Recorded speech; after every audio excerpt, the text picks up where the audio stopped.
The Life of Saint Monica **** produced by David McClamrock. The Life of Saint Monica by F.A. Francis Alice, Forbes 3rd edition, London, Burns Oates and Washbourne Limited. Publishers To the Holy See, 1928. Nihil obstat. Edwardus Myers, Censor Deputatus. Imprimata. EDM. Can. Samont, Vicaris Generalis. West Monastera 2, Die 15 Junii, 1915. Standard Bearers of the Faith, a series of lives of the saints for young and old. Saint Monica. Contents. Chapter I. How St. Monica was brought up by Christian parents in the city of Tagaste. 2. How St. Monica lived in the pagan household of her husband Patricius. 3. How St. Monica brought up her children, and how the little Augustine fell sick and desired baptism. 4. How St. Monica by her gentleness and charity won Patricius and his mother to Christ. How Augustine went to Carthage, and how Patricius died a Christian death. 6. How St. Monica lived in the days of her widowhood, and how she put all her trust in God. 7. How St. Monica's heart was well nigh broken by the news that her son had abjured the Christian faith. 8. How Augustine planned to go to Rome, and how he cruelly deceived his mother. 9. How Augustine came to Milan, and how his tempest-tossed soul found light and peace at last. X. How St. Monica lived at Cassiacum with Augustine and his friends, and how Augustine was baptized by St. Ambrose. 11. How St. Monica set out for Africa with St. Augustine, and how she died at Ostia on the Tiber. This book is above all things the story of a mother. But it is also the story of a noble woman, a woman who was truly great, for the reason that she never sought to be so. Because she understood the sphere in which a woman's work in the world must usually lie, and led her life truly along the lines that God had laid down for her. Because she suffered bravely, forgot herself for others, and remained faithful to her noble ideals, she ruled as a queen amongst those with whom her life was cast. Her influence was great and far-reaching, but she herself was the last to suspect it, the last to desire it, and that was perhaps the secret of its greatness. The type is rare at the present day, but, thank God, there are Monicas still in the world. If there were more, the world would be a better place. Chapter I. How St. Monica was brought up by Christian parents in the city of Tagaste on the sunny northern coast of Africa in the country which we now call Algeria. Stood, in the early days of Christianity, a city called Tagaste.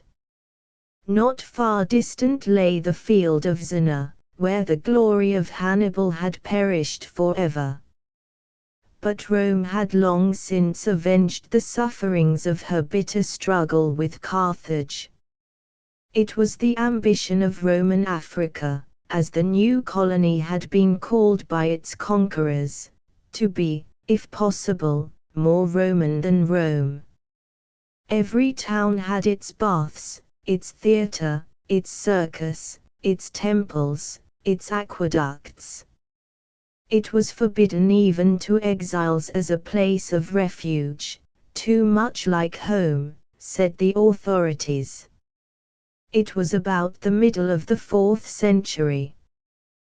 The Church was coming forth from her long imprisonment into the light of day. The successor of Constantine, in name a Christian, sat on the imperial throne. The old struggle with paganism, which had lasted for 400 years, was nearly at an end, but new dangers assailed the Christian world. Men had found that it was easier to twist the truth than to deny it, and heresy and schism were abroad. In the atrium or outer court of a villa on the outskirts of Tagaste, an old woman and a young girl sat together looking out into the dark shadows of the evening, for the hot African sun had sunk not long since behind the Numidian mountains, and the day had gone out like a lamp. "And the holy Bishop Cyprian?" asked the girl. "They sent him into exile," said the old woman, "for his father had been a senator, and his family was well known and powerful. At that time they dared not put him to death, though later he, too, shed his blood for Christ. It was God's will that he should remain for many years to strengthen his flock in the trial."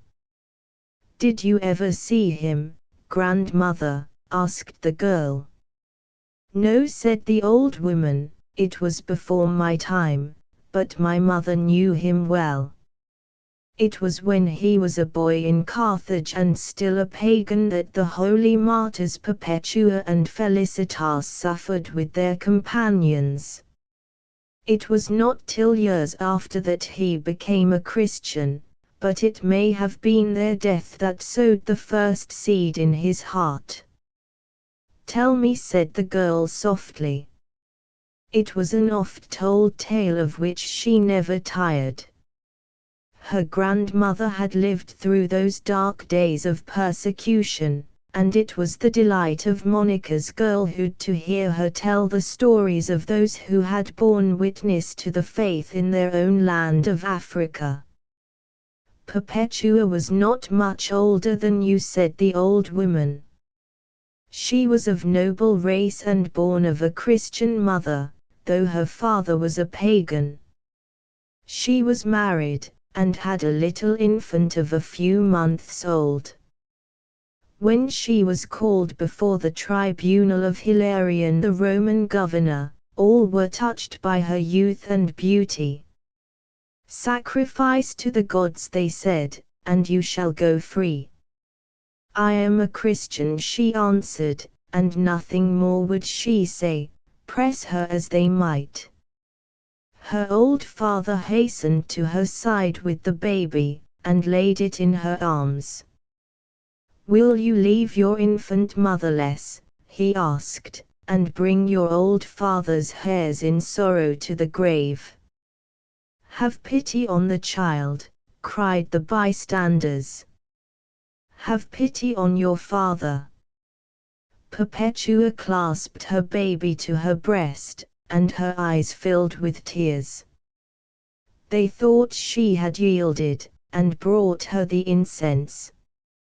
'Just one little grain on the brazier,' they said, 'and you are free for the child's sake and your old father's.'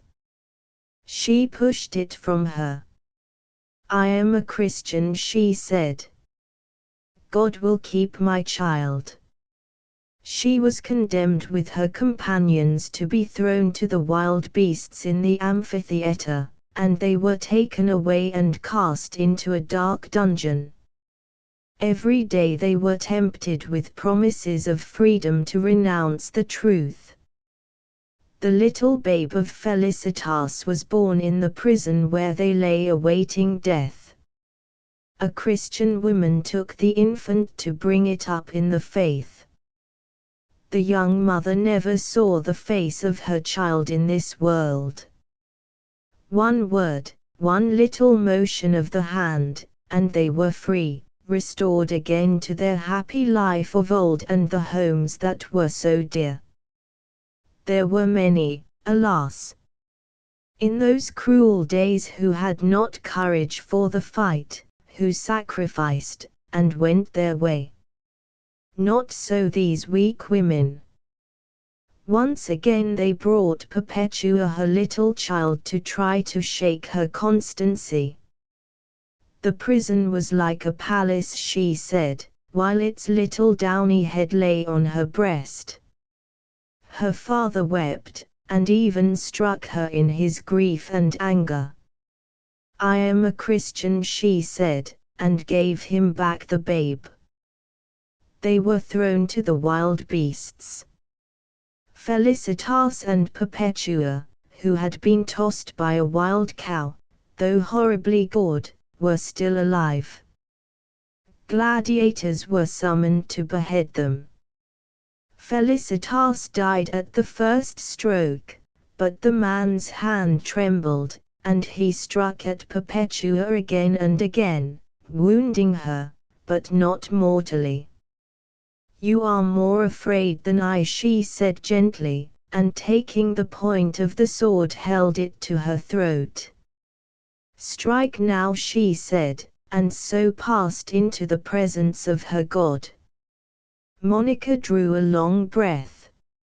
"So weak and yet so strong," she said. "So it is, my child," said the old woman. "It is those who are strong and true in the little things of life who are strong and true in the great trials." "It is hard to be always strong and true," said the girl.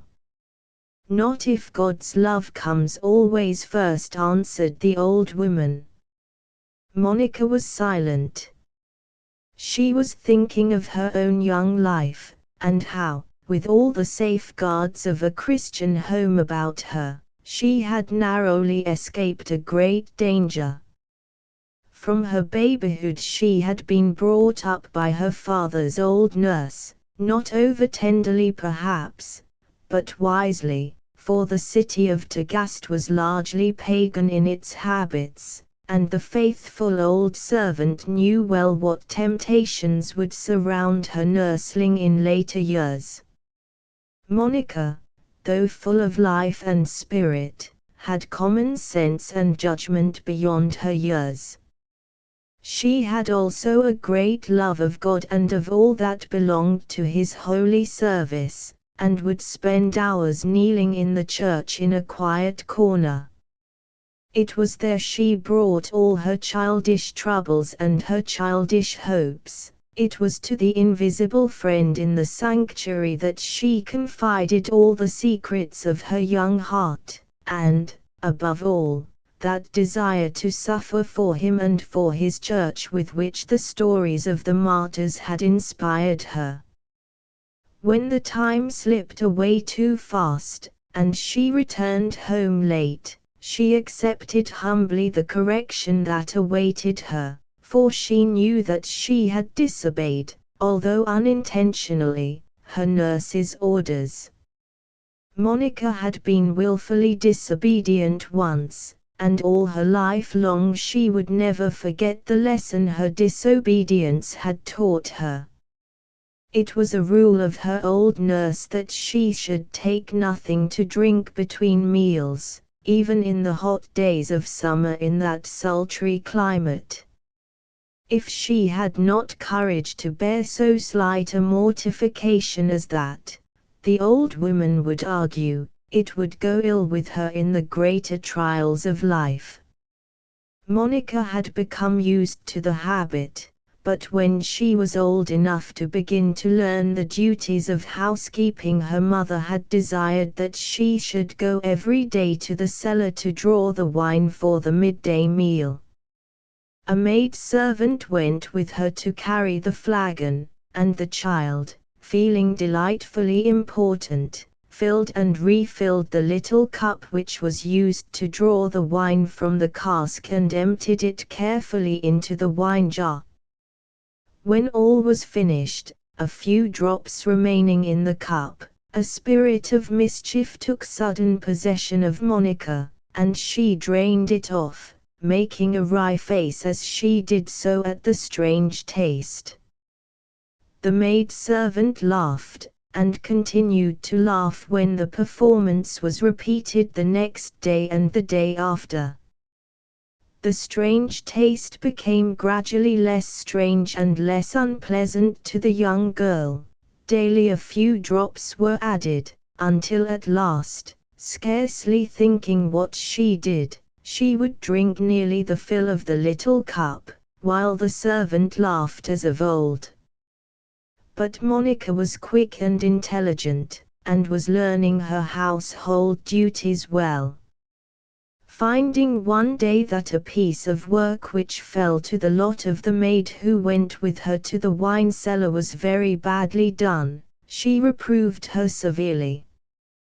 The woman turned on her young mistress angrily. "It is not for a wine-bibber like you to find fault with me," she retorted. Monica stood horrified.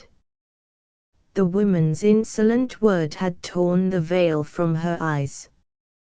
Whither was she drifting? Into what depths might that one act of disobedience so lightly committed have led her had not God in His mercy intervened? She never touched wine for the rest of her life unless largely diluted with water. God had taught her that he who despises small things shall fall by little, and Monica had learned her lesson.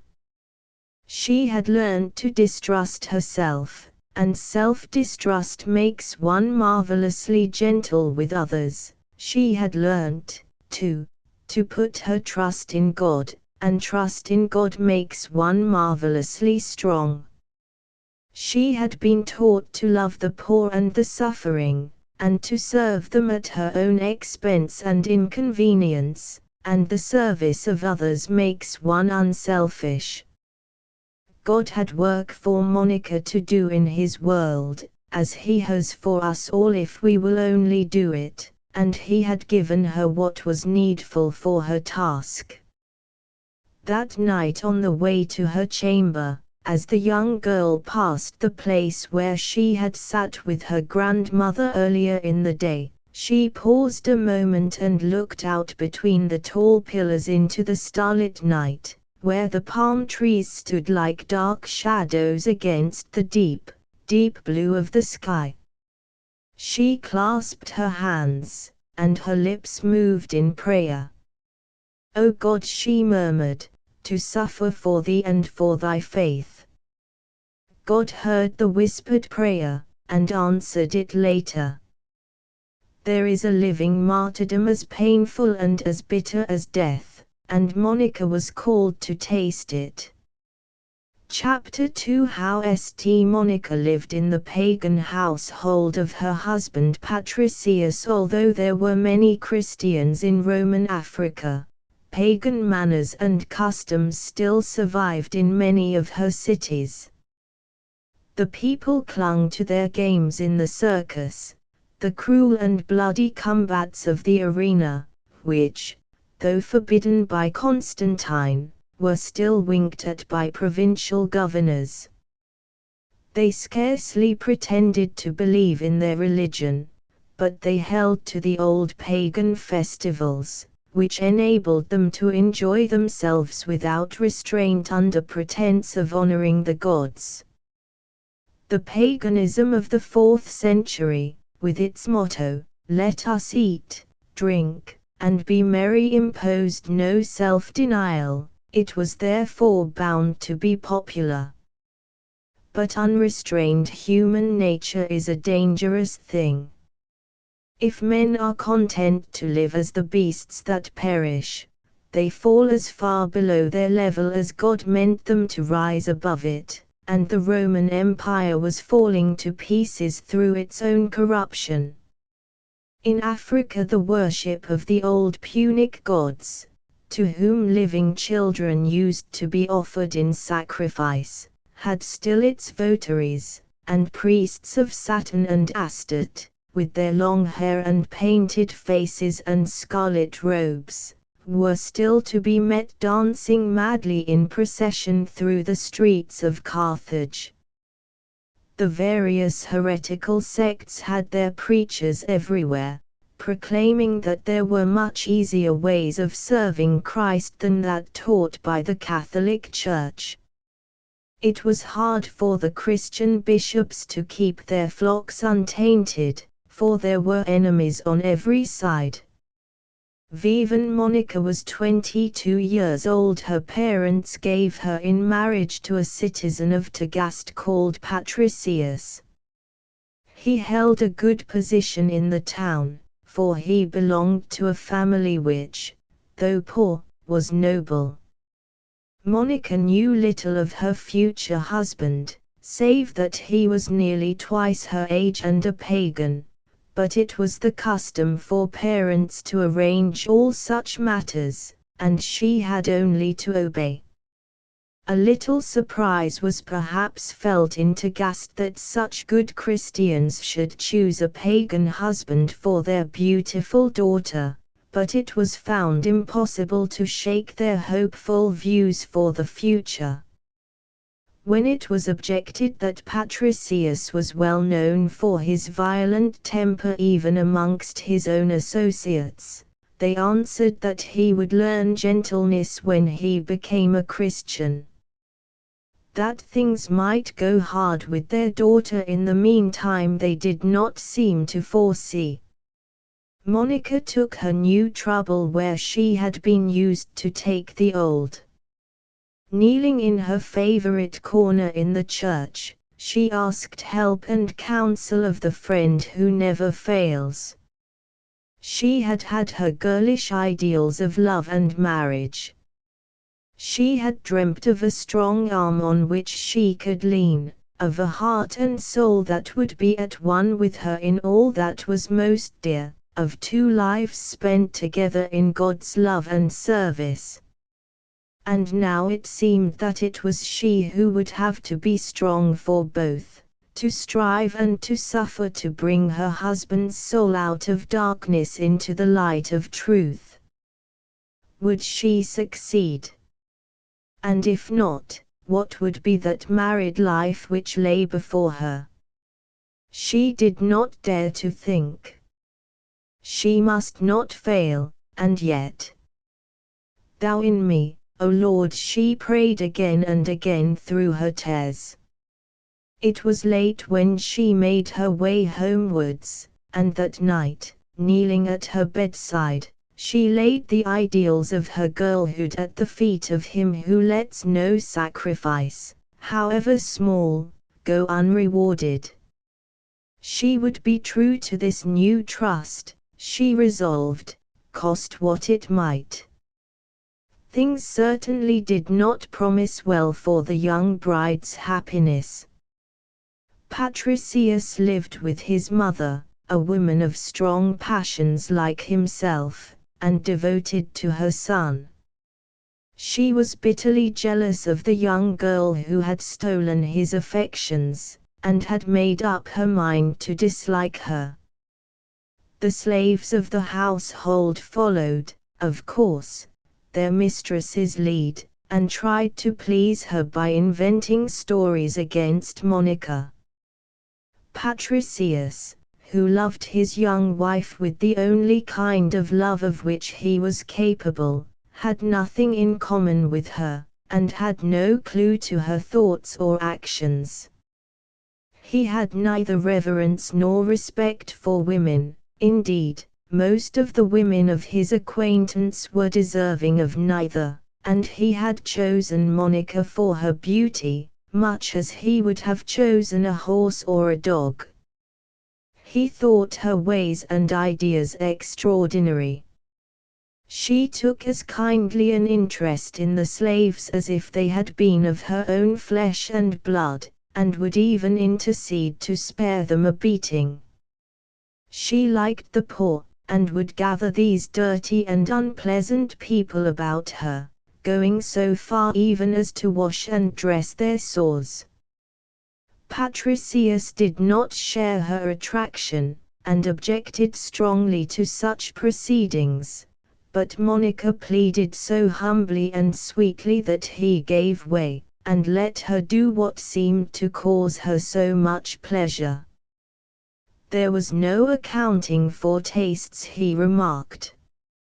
She would spend hours in the church praying, with her great eyes fixed on the altar.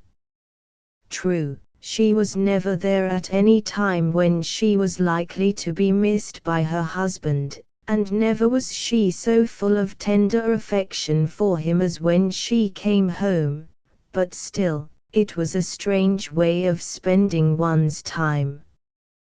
There was something about Monica, it is true, that was altogether unlike any other inmate of the house, as she went about her daily duties, always watching for the chance of doing a kind action. When Patricius was in one of his violent tempers, shouting, abusing, and even striking everybody who came in his way, she would look at him with gentle eyes that showed neither fear nor anger. She never answered sharply, even though his rude words wounded her cruelly. He had once raised his hand to strike her, but he had not dared. Something, he did not know what, withheld him. Later, when his anger had subsided, and he was perhaps a little ashamed of his violence, she would meet him with an affectionate smile, forgiving and forgetting all. Only if he spoke himself, and, touched at her generous forbearance, tried shamefacedly to make amends for his treatment of her, would she gently explain her conduct. More often she said nothing, knowing that actions speak more loudly than words. As her greatest biographer says of her, she spoke little, preached not at all, loved much, and prayed unceasingly. When the young wives of her acquaintance, married like herself to pagan husbands, complained of the insults and even blows which they had to bear, "Are you sure your own tongue is not to blame?" she would ask them laughingly, and then with ready sympathy would do all she could to help and comfort and advise. They would ask her secret, for everyone knew that, in spite of the violence of Patricius's temper, he treated her with something that almost approached respect. Then she would bid them be patient, and love and pray, and meet harshness with gentleness, and abuse with silence. And when they sometimes answered that it would seem weak to knock under in such a fashion, Monica would ask them if they thought it needed more strength to speak or to be silent when provoked, and which was easier, to smile or to sulk when insulted. Many homes were happier in consequence, for Monica had a particular gift for making peace, and even as a child had settled the quarrels of her young companions to everybody's satisfaction. To the outside world Patricius's young wife seemed contented and happy. She managed her affairs well, people said, and no one but God knew of the suffering that was her secret and his. Brought up in the peace and piety of a Christian family, she had had no idea of the miseries of paganism. Now she had ample opportunity to study the effects of unchecked selfishness and of uncontrolled passions, to see how low human nature, unrestrained by faith and love, could fall. Her mother-in-law treated her with suspicion and dislike, for the slaves, never weary of inventing fresh stories against her, misrepresented all her actions to their mistress. Monica did not seem to notice unkindness, repaying the many insults she received with little services tactfully rendered, but she felt it deeply. "They do not know," she would say to herself, and pray for them all the more earnestly, offering her sufferings for these poor souls who were so far from the peace of Christ. How was the light to come to them if not through her? How could they learn to love Christ unless they learned to love His servants and to see Him in them? The revelation must come through her, if it was to come at all. "Thou in me, O Lord, she would pray, and draw strength and courage at his feet for the daily suffering. The heart of Patricius was like a neglected garden. Germs of generosity, of nobility, lay hidden under a rank growth of weeds that no one had ever been at any trouble to clear away. The habits of a lifetime held him captive. With Monica he was always at his best, but he grew weary of being at his best. It was so much easier to be at his worst. He gradually began to seek distractions amongst his old pagan companions in the old ignoble pleasures. The whole town began to talk of his neglect of his beautiful young wife. Monica suffered cruelly, but in silence. When he was at home, which was but seldom, she was serene and gentle as usual. She never reproached him, and treated him with the same tender deference as of old. Patricius felt the charm of her presence, all that was good in him responded, but evil habits had gone far to stifle the good, and his lower nature cried out for base enjoyments. He was not strong enough to break the chain which held him. So Monica wept and prayed in secret, and God sent a ray of sunshine to brighten her sad life. 3 children were born to her during the early years of her marriage. The name of Augustine, her eldest son, will be forever associated with that of his mother. Of the other 2, Navigius and Perpetua his sister, we know little. Navigius, delicate in health, was of a gentle and pious nature. Both he and Perpetua married, but the latter after her husband's death entered a monastery. With her younger children Monica had no trouble. It was the eldest, Augustine, who, after having been for long the son of her sorrow and of her prayers, was destined to be at last her glory and her joy. Chapter 3 How St. Monica brought up her children, and how the little Augustine fell sick and desired baptism as soon as the little Augustine was born. His mother had him taken to the Christian church, that the sign of the cross might be made on his forehead, and that he might be entered amongst the catechumens. It was a custom of the time, never approved of by the Church, to put off baptism until the catechumen had shown himself able to withstand the temptations of the half-pagan society in the midst of which he had to live. Through this mistaken idea of reverence for the sacrament, the young soldier of Christ, lest he should tarnish his weapons in the fight, was sent unarmed into a conflict in which he needed all the strength which the sacraments alone can give. The outlook for Monica, with her pagan husband and her pagan household, was darker than for most Christian mothers. Her heart grew heavy within her as she held her young son in her arms and thought of the future. For the present indeed he was hers, but later, when she could no longer keep him at her side and surround him with a mother's love and protection, what dangers would beset him? The influence of an unbelieving father, during the years when his boyish ideas of life would be forming, a household that knew not Christ, how could he pass untouched through the dangers that would assail his young soul? With prayers and tears, Monica bent over the unconscious little head that lay so peacefully upon her breast, commending her babe to the Heavenly Father to whom all things are possible. Augustine drank in the love of Christ with his mother's milk, he tells us. As soon as he could speak, She taught him to lisp a prayer.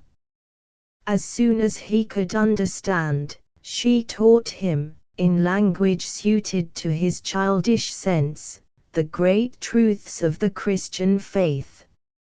He would listen eagerly, and, standing at his mother's knee, or nestling in her arms, follow the sweet voice that could make the highest things so simple to his childish understanding.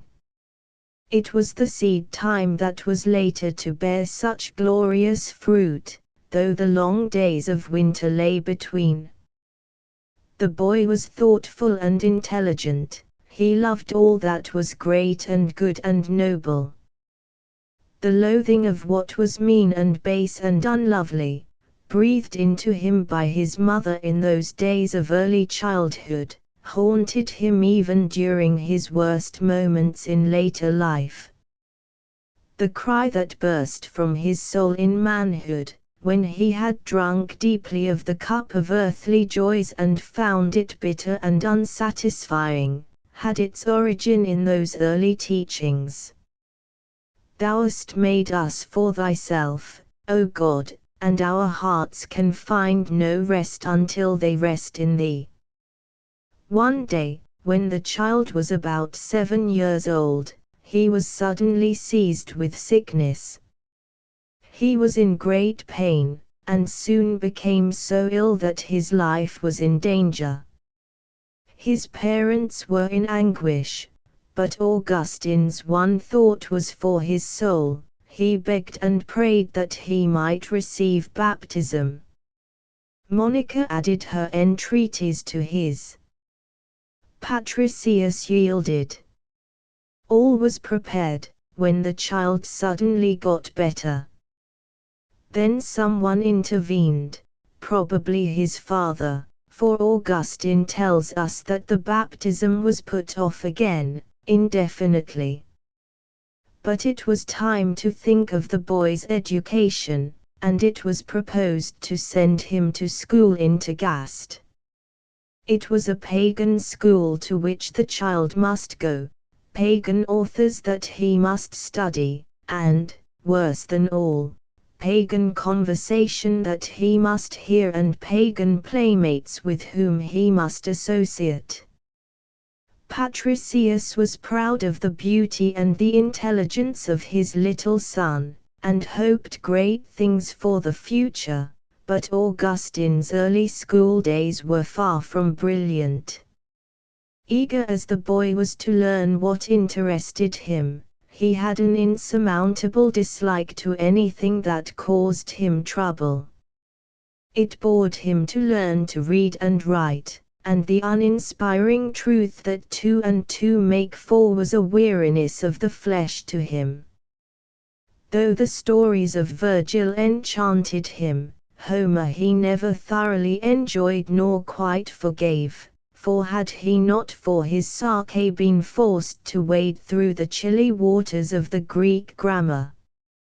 Unfortunately for Augustine, such dismal truths as 2 and 2 make 4 have to be mastered before higher flights can be attempted. The Tagaste schoolmasters had but one way of sharpening their scholars' zeal for learning, the liberal use of the rod. Now, Augustine disliked beatings as much as he disliked all other unpleasant things, but he also disliked work. The only way of evading both disagreeables was to follow the example of the greater number of his fellow scholars, to play when he should have been working, and to tell clever lies to his schoolmasters and his parents in order to escape punishment. Such tricks, however, are bound to be found out sooner or later, and Monica, realizing that much could be got out of her son by love, but little by fear, took him for a course of instruction to the Christian priests, that he might learn to overcome himself for the love of God. As a result, Augustine took more earnestly to his prayers, asking, above all, however, that he might not be beaten at school. His mother, finding him one day praying in a quiet corner to this intent, suggested that if he had learned his lessons for the day he need have no fear, but if he had not, punishment was to be expected. Patricius, who was passing and overheard the conversation, laughed at his son's fears and agreed with his wife. Augustine thought them both exceedingly heartless. As the boy grew older, however, his wonderful gifts began to show themselves, and his masters, seeing of what he was really capable, punished him yet more severely when he was idle. Augustine, too, began to take pride in his own success, and to wish to be first amongst his young companions. The latter cheated as a matter of course, both in work and at play. Bad habits are catching, and Augustine would sometimes cheat too. When found out he would fly into a passion, although no one was so severe on the dishonesty of others as he. And yet, though he would often yield to the temptations that were the hardest for his pleasure-loving nature to resist, there was much that was good in the boy. He had a faithful and loving heart, an attraction for all that was great and noble. He was, in fact, his mother's son as well as his father's. The tares and the wheat were sprouting side by side. But Augustine was rapidly growing out of childhood.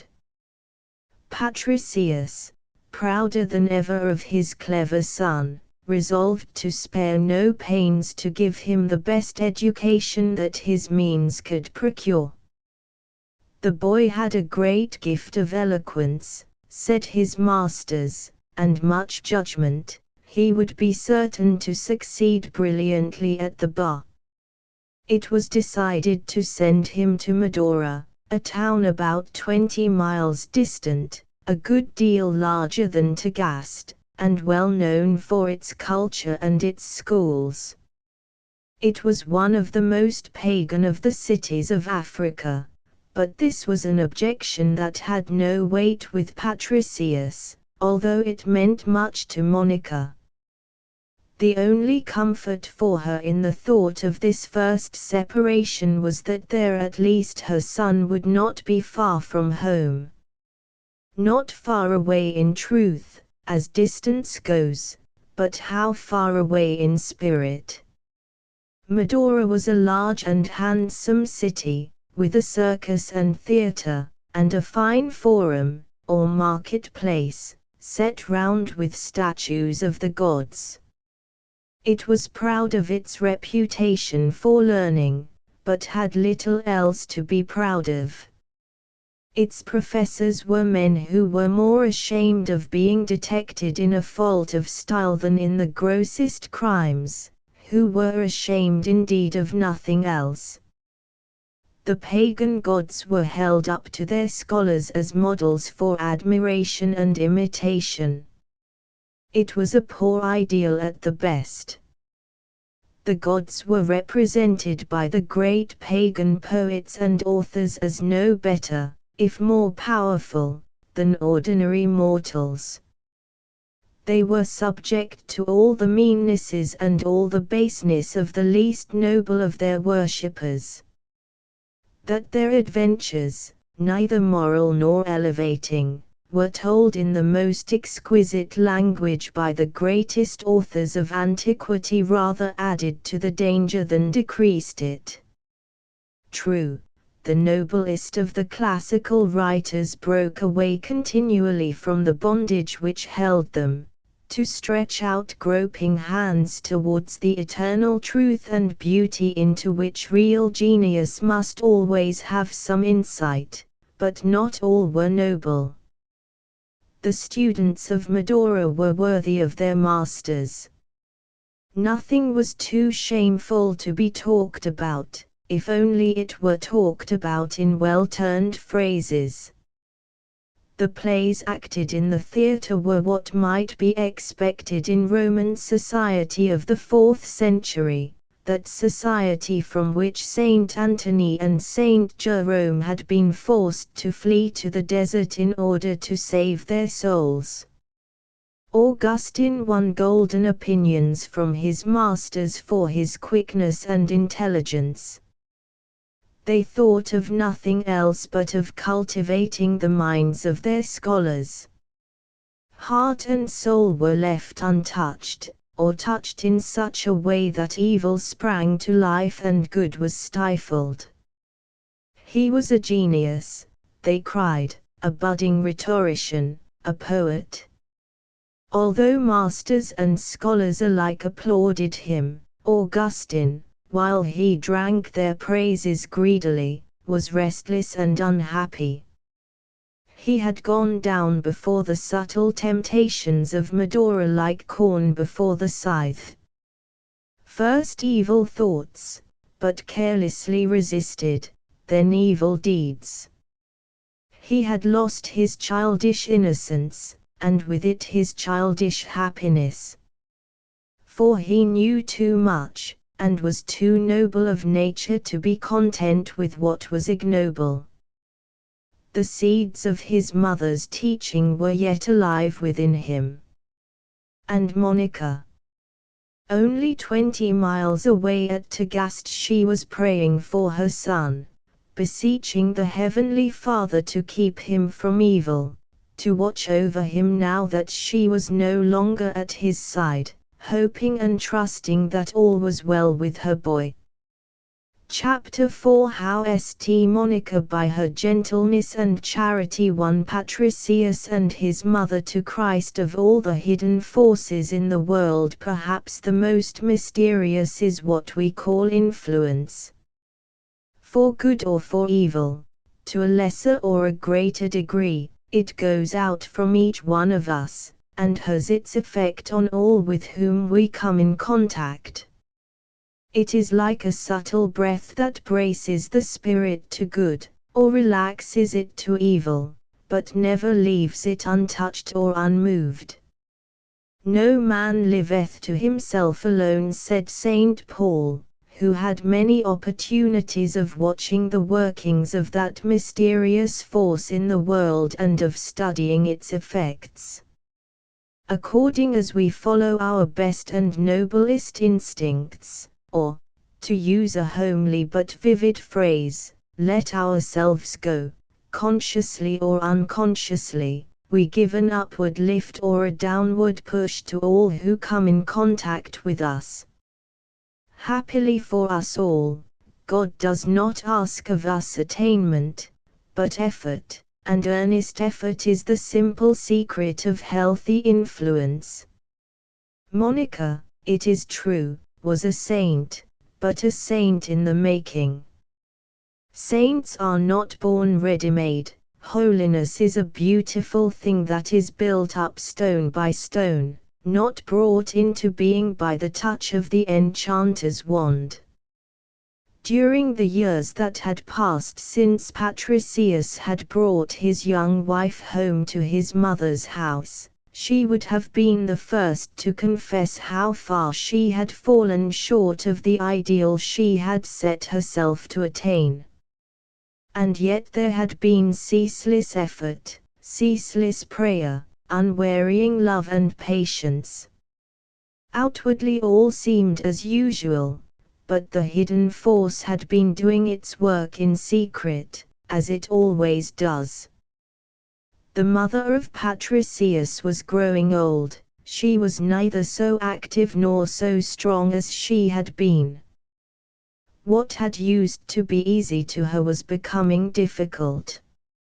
It galled her independent spirit to be obliged to ask help of others. Monica, reading her heart as only the unselfish can, saw this and understood. At every moment the older woman would find that some little service had been done by unseen hands, some little thoughtful act that made things easier for the tired old limbs.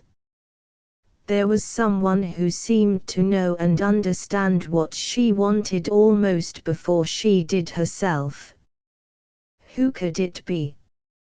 Not the slaves, certainly.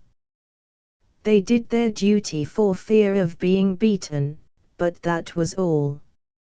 It was all, indeed, that was expected of them.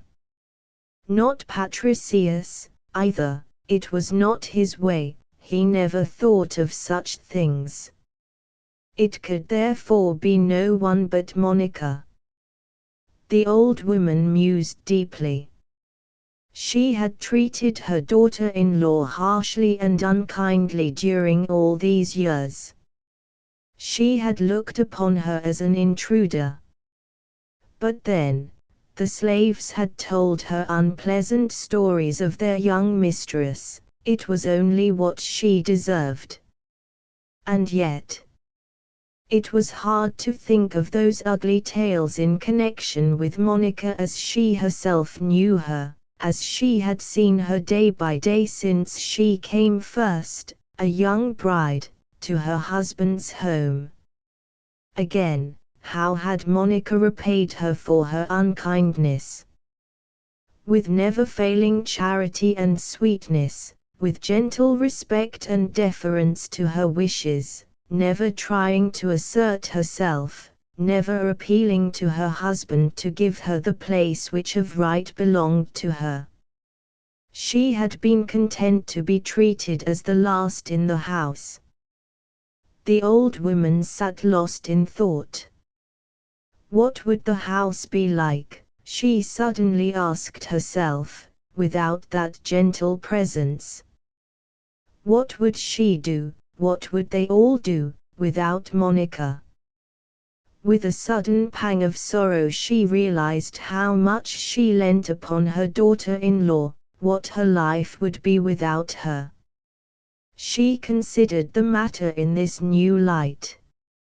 She was a woman of strong passions but of sound common sense. Reason was beginning to triumph over prejudice. Sending for the slaves, she questioned them sharply as to the tales they had told her about their young mistress. They faltered, contradicted each other and themselves, in the end confessed that they had lied. The old lady went straight to her son, and told him the whole story. Patricius was not one to take half measures in such a matter.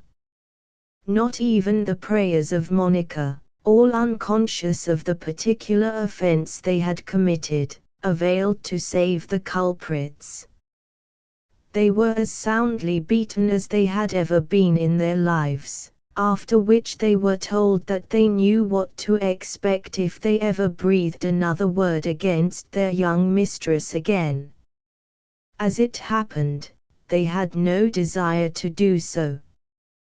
The hidden forces had been working there too. Monica's kindness, her sympathy with their joys and sorrows, to them something strange and new, had already touched their hearts. More than once they had been sorry for ever having spoken against her, they had felt ashamed in her presence. Justice having been done on the slaves, the mother of Patricius sought out her daughter-in-law, told her frankly that she had been in the wrong, and asked her forgiveness. Monica clasped the old woman in her arms and refused to listen. From that moment they were the truest of friends. There were many things to be spoken of, but first religion. Monica had revealed her faith by her life, her daily actions, and to the other it was a beautiful and alluring revelation. She wanted to know, to understand. She listened eagerly to Monica's explanations. It was a message of new life, of hope beyond the grave, of joy, of peace. she begged to be received as a catechumen.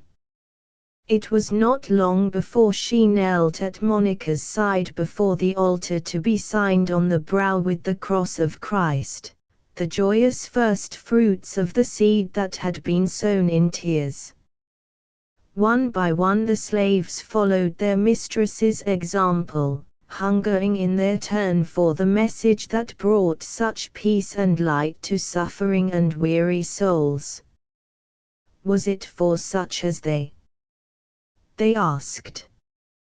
And Monica answered that it was for all, that the Master himself had chosen to be as one that served.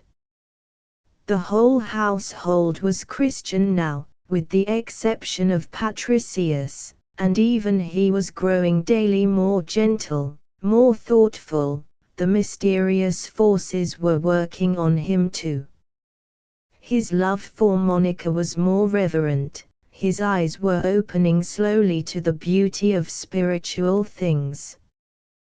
The old life, with its old pleasures, was growing distasteful to him.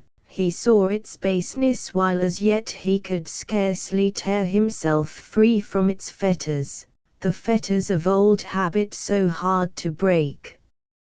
He noticed the change in his mother, and half envied her courage. He even envied the slaves their happy faces, the new light that shone in their eyes and that gave them a strange new dignity. Monica, watching the struggle, redoubled her prayers. Her unselfish love surrounded her husband like an atmosphere of light and sweetness, drawing him with an invincible power to better things. She would speak to him of their children, above all, of Augustine, their eldest born, the admiration of his masters at Medora. He was astonishing everybody, they wrote, by his brilliant gifts. He had the soul of a poet and the eloquence of an orator. He would do great things. Medora had been all very well up till now, his father decided, but everything must be done to give their boy a good start in life. They must go farther afield. Rome was impossible. The distance was too great and the expense too heavy. Patricius's means were limited, but he resolved to do his utmost for his eldest son. Carthage had a reputation for culture and for learning that was second only to that of Rome. If strict economy were practiced at home, Carthage might be possible. In the meantime it was not much use leaving the boy at Medora. Let him come home and remain there a year, during which he could study privately while they saved the money to pay his expenses at Carthage. The suggestion delighted Monica. She would have her son with her for a whole year. She would be able to watch over him just when he needed her motherly care. She looked forward eagerly to Augustine's return. The old, intimate life they had led together before he went to Medora would begin again. Again her boy would hang on her arm and tell her all his hopes and dreams for the future, hopes and dreams into which she always entered, of which she was always part. She would look once more into the boy's clear eyes while he confessed to her his faults and failings, and see the light flame up in them as she told him of noble and heroic deeds, and urged him to be true to his ideals. And so in happy dreams the days went past until Augustine's return. But there was bitter grief in store for Monica. This was not the same Augustine that they had left at Medora 2 years ago. The days of the old familiar friendship seemed to have gone past recall. His eyes no longer turned to her with the old candor, he shunned her questioning look. He shunned her company even, and seemed more at ease with his father, who was proud beyond words of his tall, handsome son.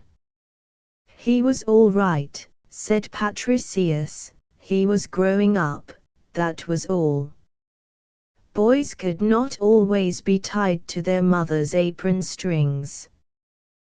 The moment that Monica had so dreaded for Augustine had come then, the pagan influences had been at work. Oh, why had she let him go to Medora? And yet it had to be so, his father had insisted. She made several efforts to break through the wall of reserve that Augustine had built up between himself and her, but it was of no use. He had other plans now into which she did not enter, other thoughts far away, how far away, from hers. A dark cloud was between them. One day she persuaded her son to go out with her. The spring had just come, that wonderful African spring when the whole world seems suddenly to burst into flower. Asphodels stood knee-deep on either side of the path in which they walked.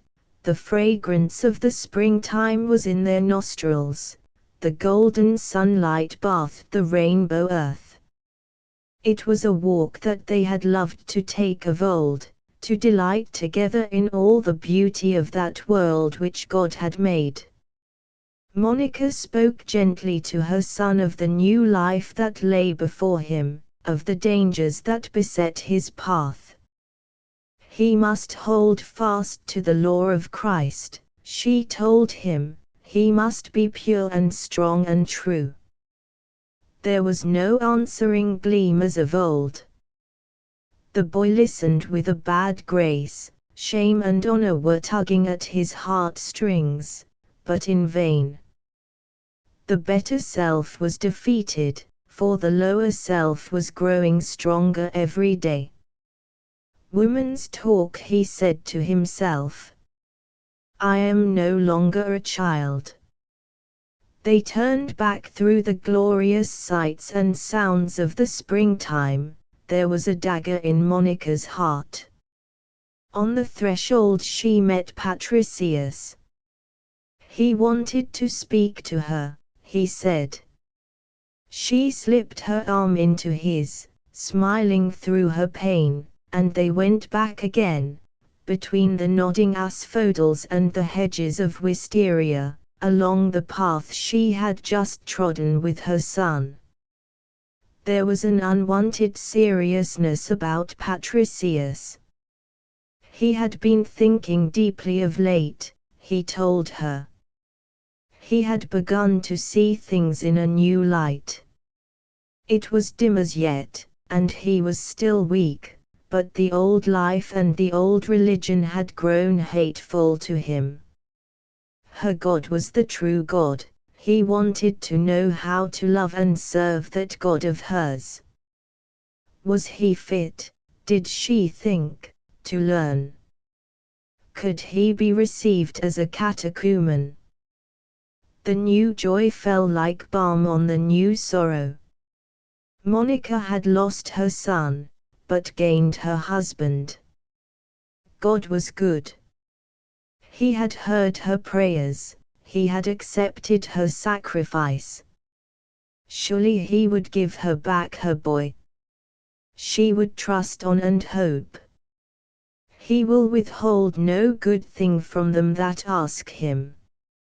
A few days later Patricius knelt beside her at the altar.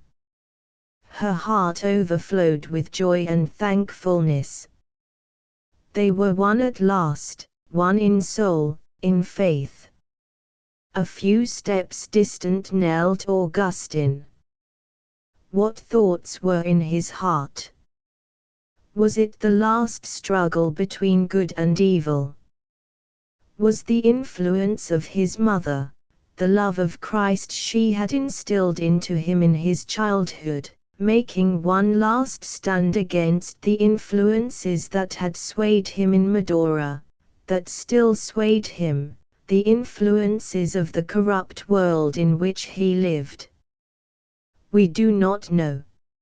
If it was so, the evil triumphed. Chapter V. How Augustine went to Carthage, and how Patricius died a Christian death. Augustine's year at home did not do for him what Monica had hoped. His old pagan schoolfellows gathered round him, he was always with them, the happy home life seemed to have lost its charm.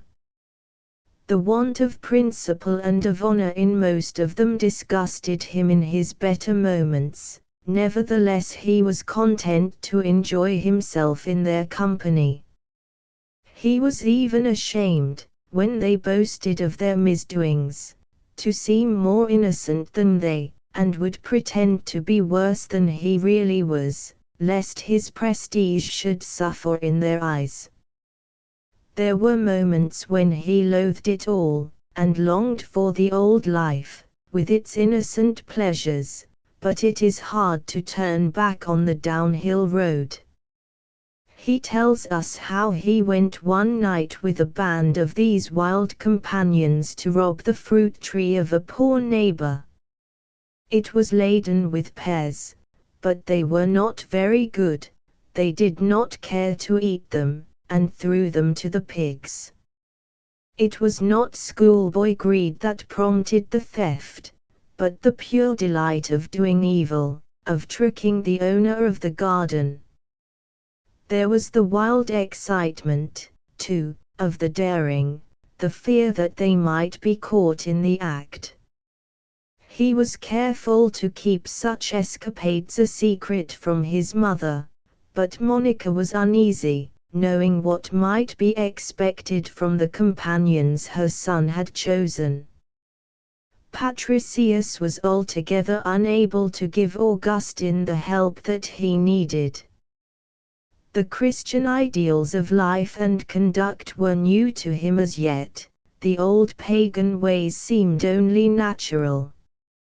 He was scarcely likely to be astonished at the fact that his son's boyhood was rather like what his own had been. He was standing, it is true, on the threshold of the church, but her teaching was not yet clear to him. His own feet were not firm enough in the ways of Christ to enable him to stretch a steadying hand to another. His mother was failing fast, the end could not be far off. Monica was devoting herself heart and soul to the old woman, who clung to her with tender affection, and was never happy in her absence. Patricius watched them together, and marveled at the effects of the grace of baptism. Was that indeed his mother, he asked himself, that gentle, patient old woman, so thoughtful for others, so ready to give up her own will? She had used to be violent and headstrong like himself, resentful and implacable in her dislikes, but now she was more like Monica than like him. That was Monica's way, though, her sweetness and patience seemed to be catching. She was like the sunshine, penetrating everywhere with its light and warmth. He, alas, was far behind his mother. Catechumen though he was, the old temper would often flash out still. Self-conquest was the hardest task that he had ever undertaken, and sometimes he almost lost heart, and was inclined to give it up altogether. Then Monica would gently remind him that with God's help the hardest things were possible, and they would kneel and pray together, and Patricius would take heart again for the fight. She had a wonderful gift for giving people courage. Patricius had noticed that before. He supposed it was because she was so full of sympathy, and always made allowances. And then she seemed to think, to be sure, even, that if one went on trying, failures did not matter, God did not mind them, and that was a very comforting reflection for poor weak people like himself. To go on trying was possible even for him, although he knew he could not always promise himself success. Patricius was anxious about Augustine's future. All his efforts had not succeeded in saving the sum required for his first year at Carthage. He had discovered that it would cost a good deal more than he had at first supposed, and it was difficult to see where the money was to come from. It was at this moment that Romanianus, a wealthy and honorable citizen of Tagaste, who knew the poverty of his friend, came forward generously and put his purse at Patricius's disposal. The sum required was offered with such delicacy that it could not be declined.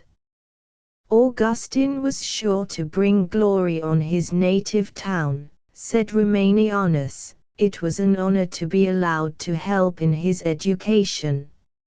Monica was almost glad to see her son depart. The old boyish laziness had given way to a real zeal for learning and thirst after knowledge. The idle life at home was certainly the worst thing for him. Hard work and the pursuit of wisdom might steady his wild nature and bring him back to God. It was her only hope now, as with prayers and tears she besought of him to watch over her son. But Monica did not know Carthage. If it was second only to Rome for its culture and its schools, it almost rivaled Rome in its corruption. There all that was worst in the civilization of the East and of the West met and mingled. The bloody combats between men and beasts, the gladiatorial shows that delighted the Romans, were free to all who chose to frequent the amphitheatre of Carthage. Such plays as the Romans delighted in, impossible to describe, were acted in the theatre. The horrible rites of the Eastern religions were practiced openly. There was neither discipline nor order in the schools. The wealthier students gloried in their bad reputation. They were young men of fashion who were capable of anything, and who were careful to let others know it. They went by the name of smashers or upsetters from their habit of raiding the schools of professors whose teaching they did not approve, and breaking everything on which they could lay hands.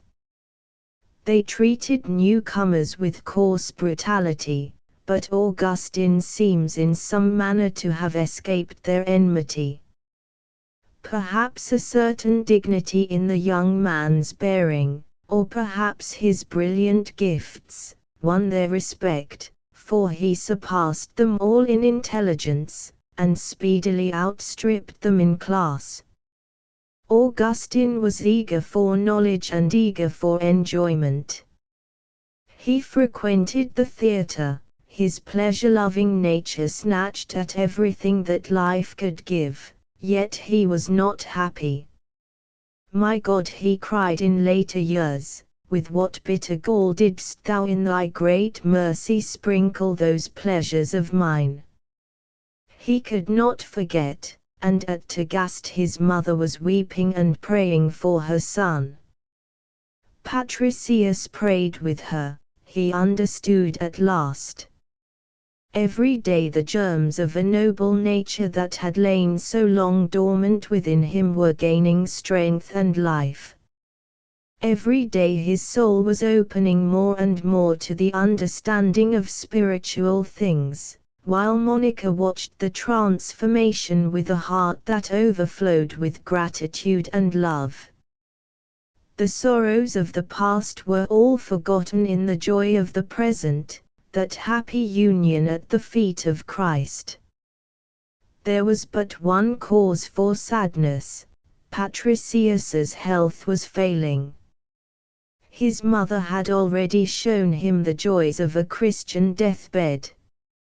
She had passed away smiling, with their hands in hers, and the name of Jesus on her lips.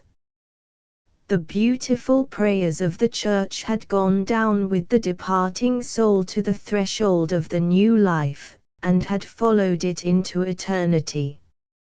She seemed close to them still in the light of that wonderful new faith, and to be waiting for them in their everlasting home. But Monica's happiness was to be short-lived, for it seemed that Patricius would soon rejoin his mother. He did not deceive himself. He spoke of his approaching death to Monica, and asked her to help him to make a worthy preparation for baptism, which he desired to receive as soon as possible. With the simplicity and trustfulness of a child, he looked to her for guidance, and did all that she desired. The ceremony over, he turned to his wife and smiled. A wonderful peace possessed him. The old life, with all its stains, had passed from him in those cleansing waters. The new life was at hand. Once more he asked her to forgive him all the pain he had caused her, all that he had made her suffer. No, she must not grieve, he told her. The parting would be but for a little while, the meeting for all eternity. She had been his angel, he said. He owed all his joy to her. It was her love, her patience, that had done it all. She had shown him the beauty of goodness and made him love it. He thanked her for all that she had been to him, all that she had shown him, all that she had done for him. Her tears fell on his face, her loving arms supported him, her sweet voice, broken with weeping, spoke words of hope and comfort. On the threshold of that other world Monica bade farewell to her husband, and one more soul that she had won for Christ went out into a glorious eternity. Chapter 6: How St. Monica lived in the days of her widowhood, and how she put all her trust in God. Patricius had not much in the way of worldly goods to leave to his wife. She needed little, it is true, for herself, but there was Augustine. Would it be possible for her, even if she practiced the strictest economy, to keep him at Carthage, where he was doing so well? Romanianus divined her anxiety, and hastened to set it at rest. He had a house in Carthage, he said. It should be Augustine's as long as he required it. This would settle the question of lodging. For the rest, continued Romanianus, as an old friend of Patricius he had the right to befriend his son, and Monica must grant him the privilege of acting a father's part to Augustine until he was fairly launched in life. He had a child of his own, a young son called Licentius. If Monica would befriend his boy, they would be quits. The gratitude of both mother and son towards this generous friend and benefactor lasted throughout their lives. Licentius was to feel its effects more than once. It was, Romanianus wrote Augustine in his Confessions, who, when I was a poor young student in Carthage, opened to me your house, your purse, and still more your heart. It was who, when I had the sorrow to lose my father, comforted me by your friendship, helped me with your advice, and assisted me with your fortune. Monica mourned her husband's death with true devotion, but hers was not a selfish sorrow. She had love and sympathy for all who needed them, and forgot her own grief in solacing that of others. There were certain good works which the Church gave to Christian widows to perform. The hospitals, for instance, were entirely in their hands. They were small as yet, built according to the needs of the moment from the funds of the faithful, and held but few patients. These devoted women succeeded each other at intervals in their task of washing and attending to the sick, watching by their beds and cleaning their rooms. Their ministrations did not even cease there. With reverent care they prepared the dead for burial, thinking the while of the preparation of Christ's body for the tomb, and of him who said, "Inasmuch as ye do it to the least of my brethren ye do it unto me." It was a happy moment for Monica when her turn came to serve the sick. She would kiss their sores for very pity as she washed and dressed them, and their faces grew bright at her coming. They called her mother. It seemed such a natural name to give her, for she was a mother to them all, and gave them a mother's love. To some of the poor creatures, friendless slaves as they often were, who had known little sympathy or tenderness in their hard lives, it was a revelation of Christianity which taught them more than hours of preaching could have done. But there was other work besides that at the hospital. There were the poor to be helped, the hungry to be fed, the naked to be clothed. She would gather the orphan children at her knee to teach them the truths of their faith.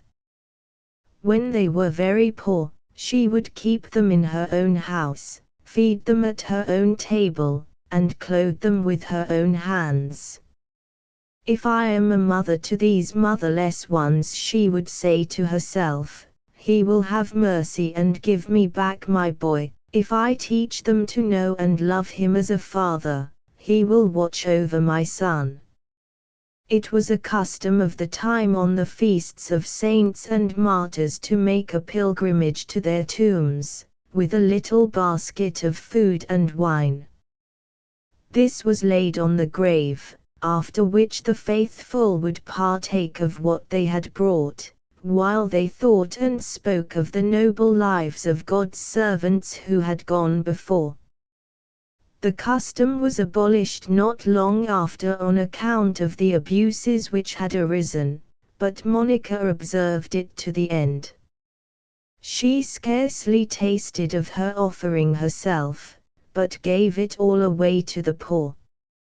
Often, indeed, she went cold and hungry that they might be clothed and fed. Her love of prayer, too, could now find full scope. Every morning found her in her place in church for the holy sacrifice. Every evening she was there again, silent, absorbed in God. The place where she knelt was often wet with her tears.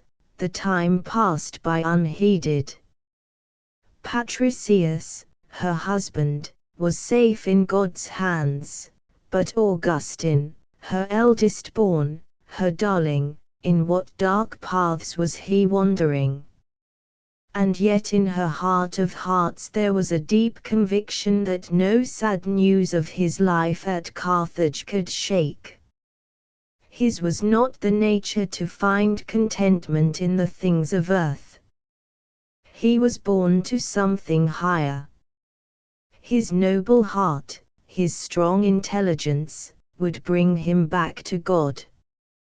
And yet, her heart sank as she thought of graces wasted, of conscience trampled underfoot, of light rejected. No, there was no hope anywhere but with God. In Him she would trust, and in Him alone.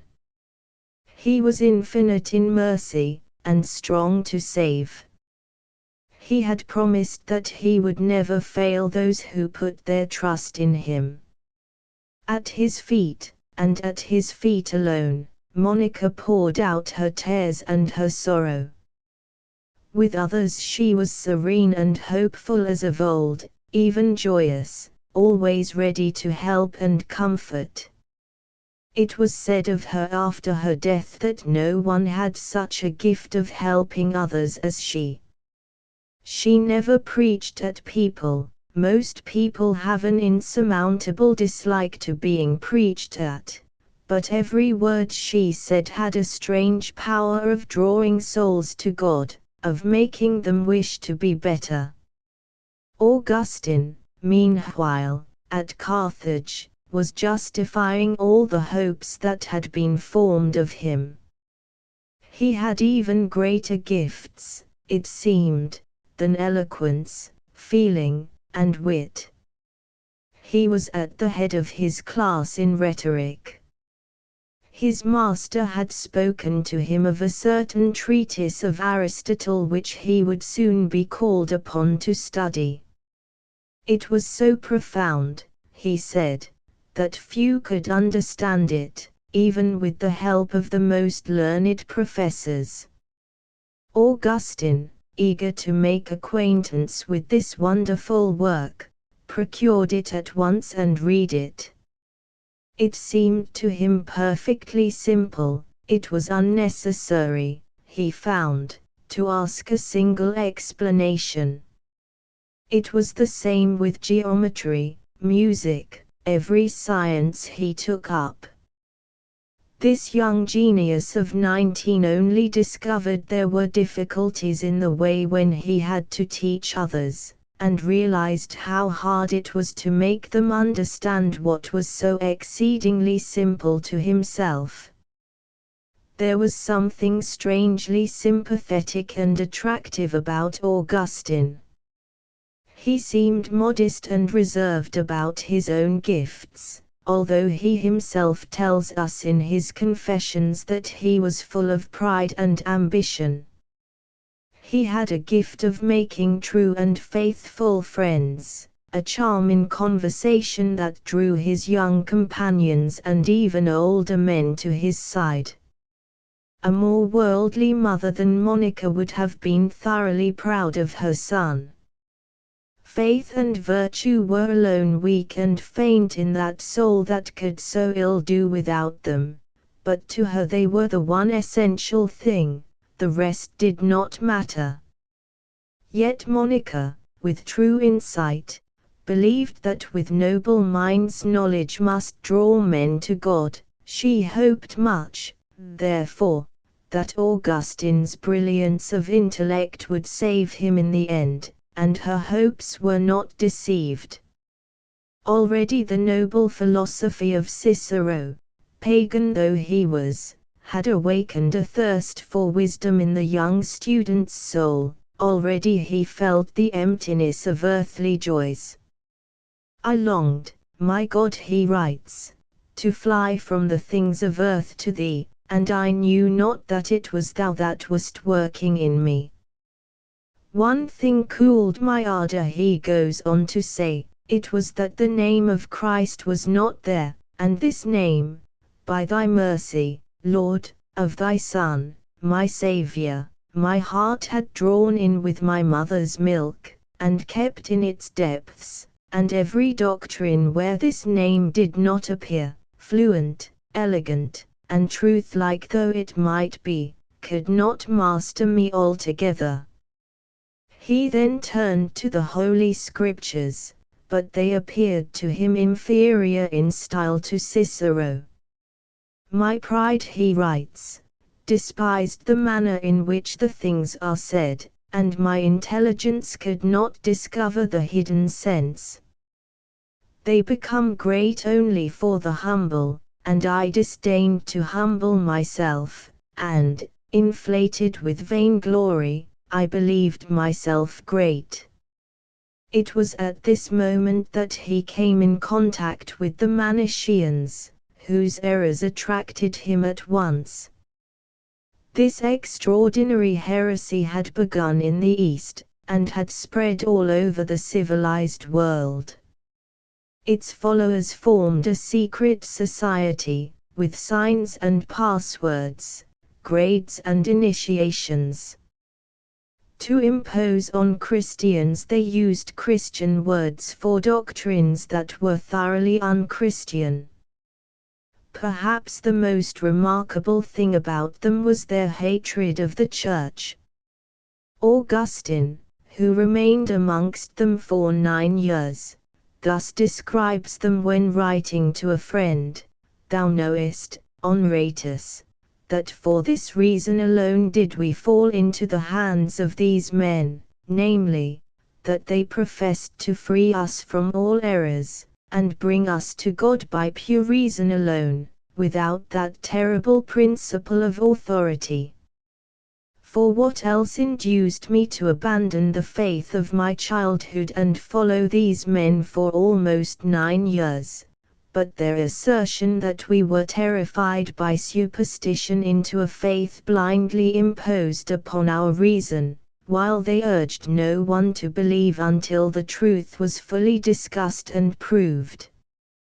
Who would not be seduced by such promises, especially if he were a proud, contentious young man, thirsting for truth, such as they then found me?" That was what the Manichaeans promised. What Augustine found amongst them he also tells us. "They incessantly repeated to me, 'Truth, truth,' but there was no truth in them. They taught what was false, not only about thee, my God, who art the very truth, but even about the elements of this world, thy creatures. So much for their doctrines. As for the teachers themselves, he found them carnal and loquacious, full of insane pride." The great charm of Manichaeism to Augustine was that it taught that a man was not responsible for his sins. This doctrine was convenient to one who could not find the strength to break with his bad habits. "Such was my mind," he sums up later, looking back on this period of his life, "so weighed down, so blinded by the flesh, that I was myself unknown to myself." Chapter 7. How St. Monica's heart was well nigh broken by the news that her son had abjured the Christian faith. Ill news travels fast. Augustine had scarcely joined the Manichaeans before the tidings reached Monica. At first she could hardly believe it. This was a blow for which she had not been prepared. It crushed her to the earth. She would have grieved less over the news of her son's death. And yet she bent her broken heart to God's will, and hoped on in Him whose mercy cannot fail. Augustine had renounced the faith of his childhood publicly. She heard later, he had been entered by the Manichaeans as an auditor, the first degree of initiation in their sect. And with all the zeal and ardor that he carried into everything he did, he was advocating this abominable heresy and persuading his companions to follow his example. Her eyes grew dim with weeping for her son. He was dead indeed to God, that God who was her all in all. The vacation was near, and Augustine would then return to Tagaste. Perhaps she would find that it was not so bad as she had thought. It might be only the whim of a moment. She would wait and see. Alas! The hope was vain. Augustine had scarcely been a day at home before he began obstinately to air his new opinions, determined that she should listen. Then the Christian in Monica rose above the mother. Her horror of heresy was for the moment stronger than her love for her son. Standing before him, outraged and indignant, she told him plainly that if he spoke in such a way she could no longer receive him at her table or in her house.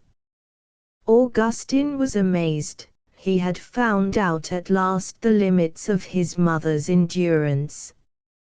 With bent head he left the house and sought the hospitality of Romanianus. No sooner had he gone than Monica's heart melted, the mother love surged up again. With bitter tears she cried on God to help her, her grief seemed greater than she could bear. At last the night came, and with it peace. As she slept, exhausted with weeping, she had a dream which brought her a strange sense of hope and comfort. It seemed to her that she was standing on a narrow rule or plank of wood, her heart weighed down with sorrow as it had been all through the day. Suddenly there came towards her a young man radiant and fair of face. Smiling at her, he asked the cause of her tears. "I am weeping," she answered, "for the loss of my son."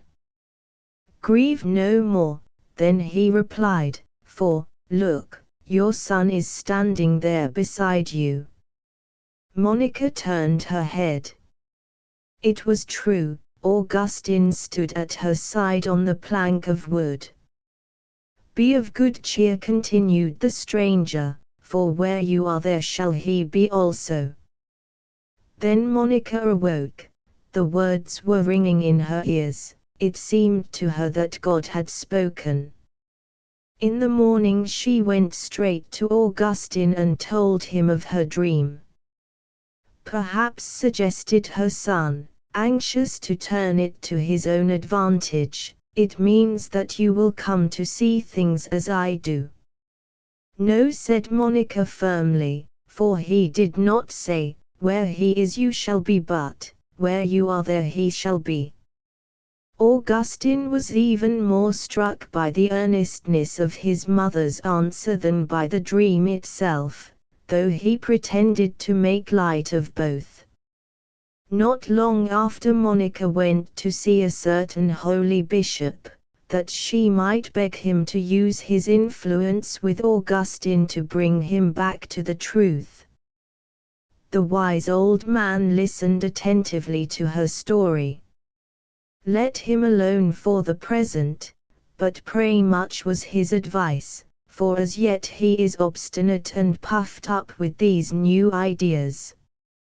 If what you tell me of your son is true, he will read for himself, and will find out his error." Then, seeing the anguish of the poor mother, he told her that he himself in his youth had been led away by the Manichaeans, and had even been employed in transcribing their works. It was that which had saved him, for, as he wrote, the truth became clear to him, he had seen how much their doctrines were to be avoided. Then, as Monica wept for disappointment, for she had counted greatly on his help, a sudden pity seized him. "Go thy ways, and God bless thee," he cried. "It is impossible that a son of such tares should perish." Monica's dream and the words of the bishop were like rays of light in the darkness. She drew fresh hope from them and redoubled her prayers. The vacation drew to an end, and Augustine returned to Carthage, but not for long. He was now 20 years old. His friend and patron, Romanianus, was very anxious that he should open a school in Tagaste while waiting for something better, and this he resolved to do. A little circle of pupils soon gathered round him, who were later to follow their young master in all his wanderings. Amongst these was Alypius, an old schoolfellow and a devoted friend, the sons of Romanianus, and another friend of Augustine's childhood whose name we do not know, but who was dearer to him than all the rest. They were of the same age, had studied together, had the same tastes, and the same ambitions. Influenced by Augustine, still warm in the praise of the Manichaeans, he, as well as the rest, had abjured the Catholic faith to join their heresy. Augustine had been about a year at Tagaste when this friend was taken suddenly ill. He lay unconscious in a burning fever. There seemed to be no hope of recovery. He had been a catechumen before he had joined the Manichaeans. His parents, who were Christians, having begged that he might be baptized before he died, the life-giving waters were poured on him as he lay between life and death. Augustine made no protest, so sure was he that what he himself had taught him before he was taken ill would have more influence than a rite administered without his knowledge or consent.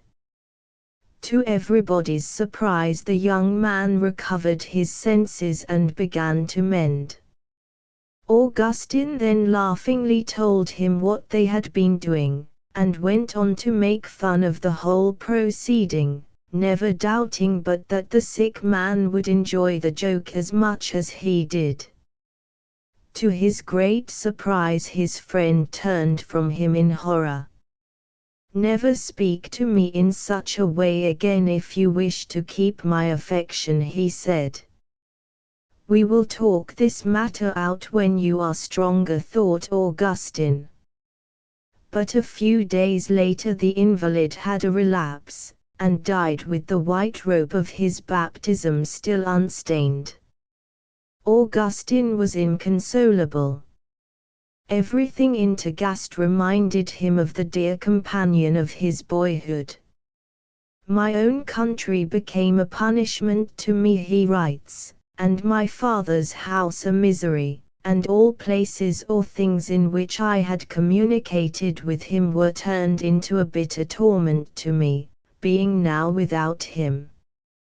My eyes sought him everywhere, and I hated all things because they had him not." The thought of death was full of horror to him, and he gave way to a deep depression. His health, never very robust, began to suffer. Romanianus, much as he wished to keep him at Tagaste, realized that a change of scene would be the best thing for him, and agreed to his proposal to return to Carthage and open a school of rhetoric. Alypius and his other disciples followed him, and in the rush of the great city Augustine regained, to some extent, his peace of mind. While teaching, he continued his own studies, and competed for the public prizes. Many men of note joined his school, and his name began to be famous. He greatly desired honor, he tells us, but only if honorably won. One day a certain magician paid him a visit. He had heard, he said, that Augustine was about to compete for one of the state prizes in rhetoric. What would he be ready to give if he could ensure him the victory? It was only necessary to offer some living creatures in sacrifice to the demons whom he worshipped, and success would be certain. Augustine turned from him in horror and disgust. He had not yet fallen so low as this. "I would not sacrifice a fly," he retorted hotly, "to win a crown of gold." The magician retired in haste, and Augustine, who succeeded in carrying off the prize without the help of the demons, was publicly crowned by the proconsul Vindicius, who from thenceforth joined the circle of his friends. The news of his success reached Monica. Her mother's heart rejoiced in his triumph, but her joy was tempered with sorrow. Carthage had taken more from her son than it could ever give him, and her thoughts were of other victories and other crowns. During his stay in Tagaste, although Augustine had not lived under the same roof with his mother, he had been continually with her. Her tender affection had been his greatest comfort in the deep sorrow after his friend's death. He spoke no more to her of religion, and she, mindful of the old bishop's words, was also silent. While I was struggling in the mire and in the darkness of error, writes Augustine, that holy, chaste, devout, and sober widow, such as thou lovest, ceased not in all the hours of her prayers to bewail me in thy sight. And her prayers were admitted into thy presence, and yet thou sufferedst me to go on still, and to be involved in that darkness. The darkness was indeed great, but the fires were still smouldering beneath the ashes. Love, honor, and success were all his, and yet he was not content. There was something in his soul that none of these things could satisfy. After thee, O truth, he cries, I hungered and thirsted. His heart still ached for the loss of his friend, he turned everywhere for comfort and found none. He sought forgetfulness in study. He wrote 2 books on the beautiful and the apt and dedicated them to Hierus, a famous Roman orator. It seemed to me a great thing, he tells us, that my style and my studies should be known to such a man. Monica drew fresh hope from her son's writings. They were full of noble thoughts and high aspirations. Such a mind could not remain in error. Some day, surely, in God's good time, he would come to know the truth. Chapter 8: How Augustine planned to go to Rome, and how he cruelly deceived his mother. It was about this time that Augustine's enthusiasm for the Manichaeans began to cool. He had been studying their doctrines, and had found that they were not quite what he thought. He was disappointed with their professors too. The first unpleasant truth that dawned upon him was that they were much better at denying the doctrines of the Catholic Church than at explaining their own. It was almost impossible to find out what they believed, so vague did they become when closely questioned. And Augustine questioned very closely indeed. He was on the track of truth, and it was not easy to put him off with hazy general statements. He was still only an auditor, and before he took any further step he wanted to be certain of his ground. The men whom he consulted did not seem very certain of their own, he remarked, but they bade him have patience. One of their bishops, Faustus by name, was soon coming to Carthage. He was one of their most brilliant preachers, and would be able to answer all Augustine's questions. This sounded promising, and Augustine awaited his coming impatiently. He certainly was an eloquent speaker, his sermons were charming. But when Augustine went to him privately and explained his doubts to him, the result was not what he had hoped for. He gave the same vague answers that Augustine had so often heard already. Pressed closer, he frankly replied that he was not learned enough to be able to satisfy him. Augustine was pleased with his honesty, and they became good friends. But the seeker was no nearer the truth than before, Yet if Faustus could not answer him, which of the Manichaeans could? He began to lose faith in them. What did the Catholic Church teach on these points? He asked. This was a question which they could all answer, and did, with great eagerness and little truth. It might have occurred to a less intelligent man than Augustine that the enemies of the Church were not the people to answer such a question fairly or truthfully, but he accepted their facts, and decided that truth was not to be found there either. Was there such a thing at all? Was the final question he asked himself. The old philosophers, heathens as they were, seemed to get nearer to the heart of things than this. Yet now and again, out of the very sickness of his soul, a prayer would break out to that Christ whom he had known and loved in his boyhood, but who had grown so dim to him since the Manichaeans had taught him that his sacred humanity was nothing but a shadow.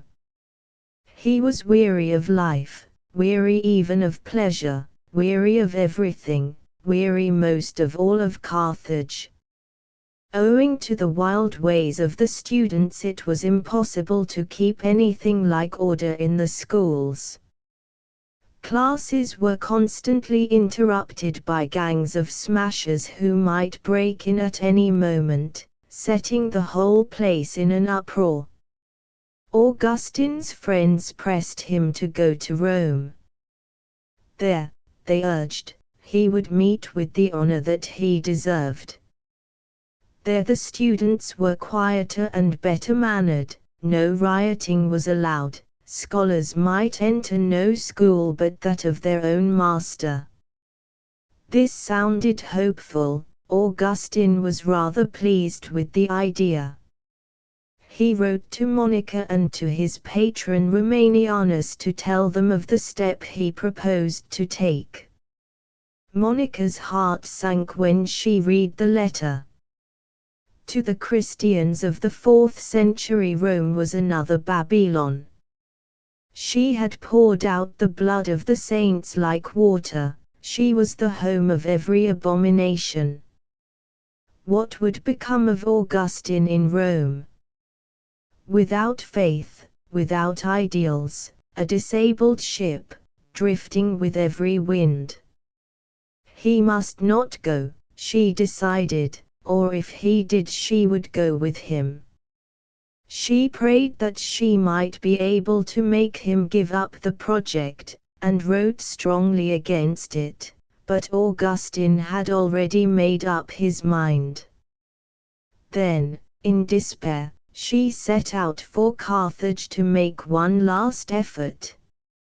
Her son was touched by her grief and her entreaties, but his plans were made. He was to start that very night. I lied to my mother, he says, and such a mother. He assured her that he was not going, that she might set her mind at rest. A friend of his was leaving Carthage, and he had promised to go down to the harbor to see him off. Some instinct warned Monica that he was deceiving her. I will go with you, she said. This was very awkward for her son. He was at his wits' end to know what to do. They went down to the harbor together, where they found Augustine's friend. No ship could put out that night, the sailors said. The wind was dead against them. The young men were unwilling to leave the harbor in case the wind should change and they should miss the boat, while Monica was determined not to leave Augustine. They walked up and down together on the seashore in the cool evening air. The hours passed, and the situation became more and more difficult for Augustine. What was he to do? Monica was weary and worn out with grief. An idea suggested itself to him suddenly. It was no use waiting any longer, he said. It would be better to take some rest. The boat would certainly not start that night. Monica was in no mood to rest, but Augustine knew her love of prayer. There was a little chapel on the seashore, dedicated to Street Cyprian. Would she not at least go there and take shelter until the morning? He promised her again that he would not leave Carthage, and she at last consented, for her soul was full of sorrow. Kneeling there in the stillness of the little chapel, she poured out the troubles of her heart to God, beseeching him that he would not let Augustine leave her. The answer seemed a strange one. As she prayed, the wind suddenly changed. The sailors prepared to depart. Augustine and his friend went on board, and the ship set sail for Rome. The last thing they saw as the shore faded away in the dim grey of the morning was the little chapel of Street Cyprian lying like a speck in the distance, but they did not see a lonely figure that stood on the sand and stretched out piteous hands to heaven, wailing for the son whom she had lost a second time. It was God alone who knew all the bitterness of that mother's heart. It was God alone who knew how, after the first uncontrollable outburst of grief, she bent herself in faith and love to endure the heartbreak, silent and uncomplaining. And it was only God who knew that the parting that seemed so cruel was to lead to the granting of her lifelong prayer, to be the first stage in her son's conversion. She turned herself to thee to pray for me, says Augustine, and went about her accustomed affairs, and I arrived at Rome. It seemed, indeed, as if his arrival in Rome was destined to be the end of his earthly career, for soon afterwards he was attacked by a violent fever and lay at death's door. He was lodging in the house of a Manichean, for, although he no longer held with their doctrines, he had many friends among them in Carthage who had recommended him to some of their sect in Rome. Augustine himself was convinced that he owed his life at this time to his mother's prayers. God would not, for her sake, let him be cut off thus in all his sins, unbaptized and unrepentant, lest that mother's heart should be broken and her prayers unanswered. He recovered, and began to teach. Already while he was in Carthage he had suspected that the lives of the Manicheans were not much better than those of the heathens among whom they lived, although they gave out that their creed was the only one likely to reform human nature. In Rome his suspicions were confirmed. Thinking that Augustine was altogether one of themselves, they threw off the mask and showed themselves in their true colors. The pagans at least were honest. They professed openly that they lived for nothing but enjoyment, and in this great city, even more than in Carthage, one could learn how low a man might fall, but at least they were not hypocrites. He resolved to cut himself adrift from the Manicheans altogether. There was a Christian Rome within the pagan Rome, but of this Augustine knew nothing. On the throne of the fisherman sat Saint Damasus, wise and holy. His secretary, Saint Jerome, was already famous, no less for his eloquence than for the greatness of his character. Jerome, like Augustine, had been carried away in his youth by the downward tide, but had retrieved himself by a glorious penance. The descendants of the oldest Roman families were to be found in the hospitals tending the sick or working amongst the poor in the great city. The first monasteries were growing up, little centers of faith and prayer in the desert. They were peopled by men and women who had counted the world well lost for Christ, or by those who to save their souls had fled, as the great Saint Benedict was to do later, from the corruptions that had dragged down so many into the abyss. Augustine had been greatly attracted shortly before leaving Carthage by the preaching of Helpidius, a Catholic priest. The idea came to him while in Rome to go to the Catholics and find out what they really taught. But he dismissed it. The Manichaeans had already told him, he reflected, that no intelligent man could accept their doctrines. Besides, they were too strict, their ideals were too high, he would have to give up too much. One more honest impulse was stifled. He entered a school of philosophers who professed to believe in nothing. It was, he decided, the wisest philosophy he knew. Chapter 9: How Augustine came to Milan, and how his tempest-tossed soul found light and peace at last. Augustine had not been a year in Rome before he discovered that the ways of the Roman students were not quite so delightful as he had been led to believe.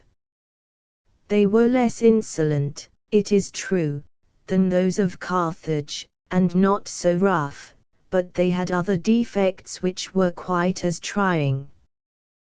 They would, for instance, attend the classes of a certain professor until the time arrived to pay their fees, when, deserting in a body to another school, they would proceed to play the same trick there.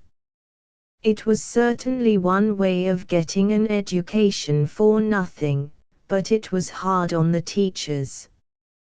It seemed scarcely the profession in which one would be likely to make a fortune, even if it were possible to earn one's daily bread.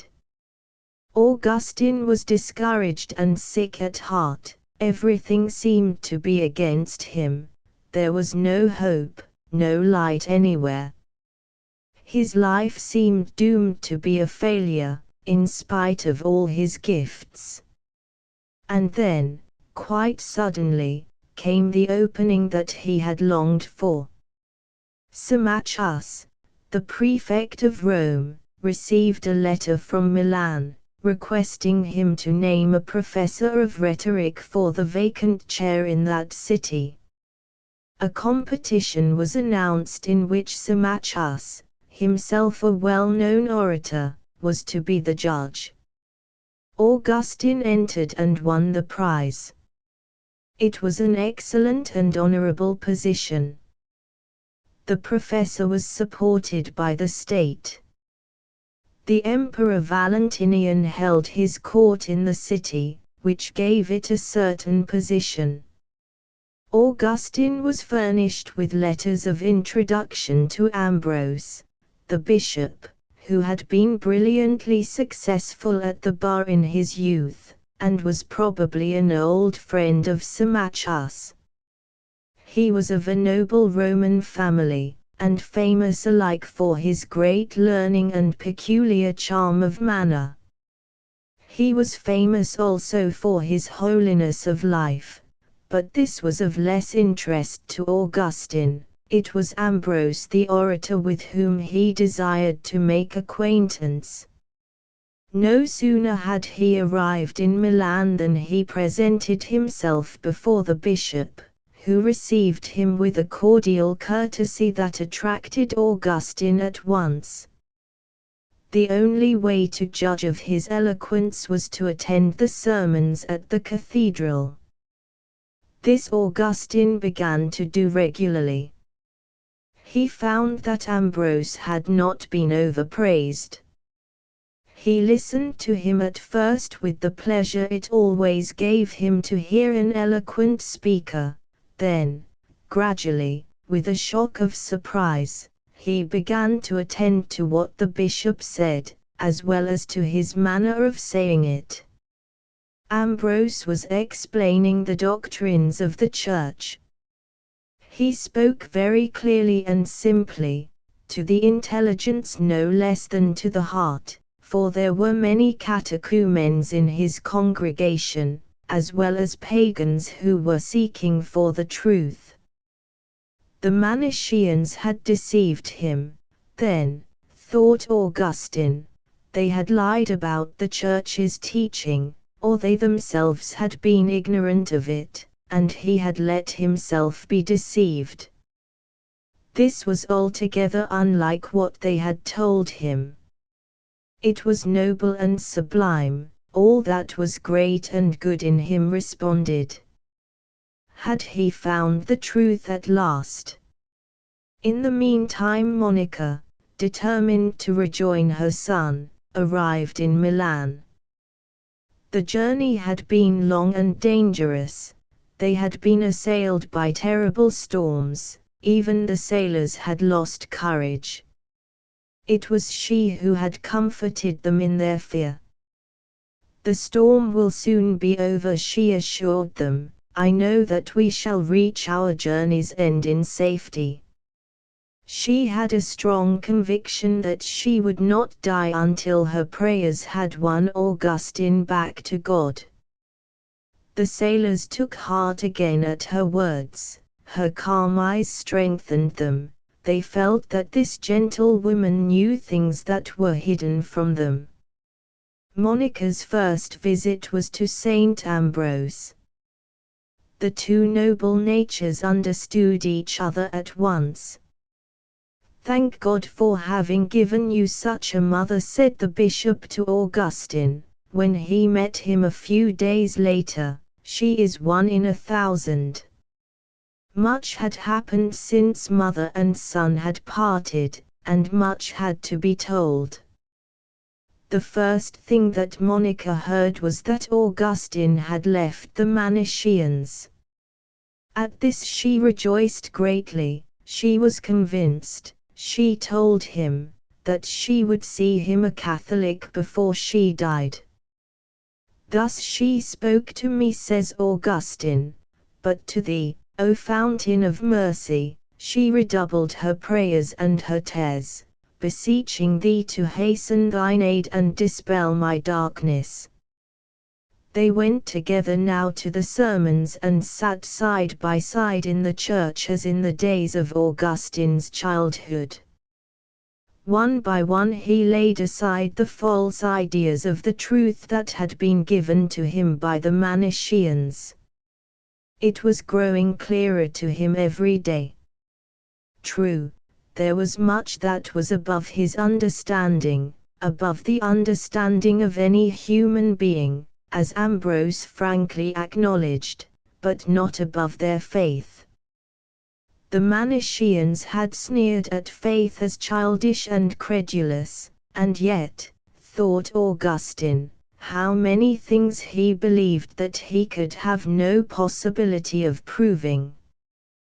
He believed, for instance, that Hannibal had crossed the Alps, although he had not been present at the time. He believed that Athens existed, although he had never been there. As of old, a little group of friends had gathered round him at Milan. There was Alypius, the most beloved of all his associates, who had taken the place of the dear dead friend of his boyhood.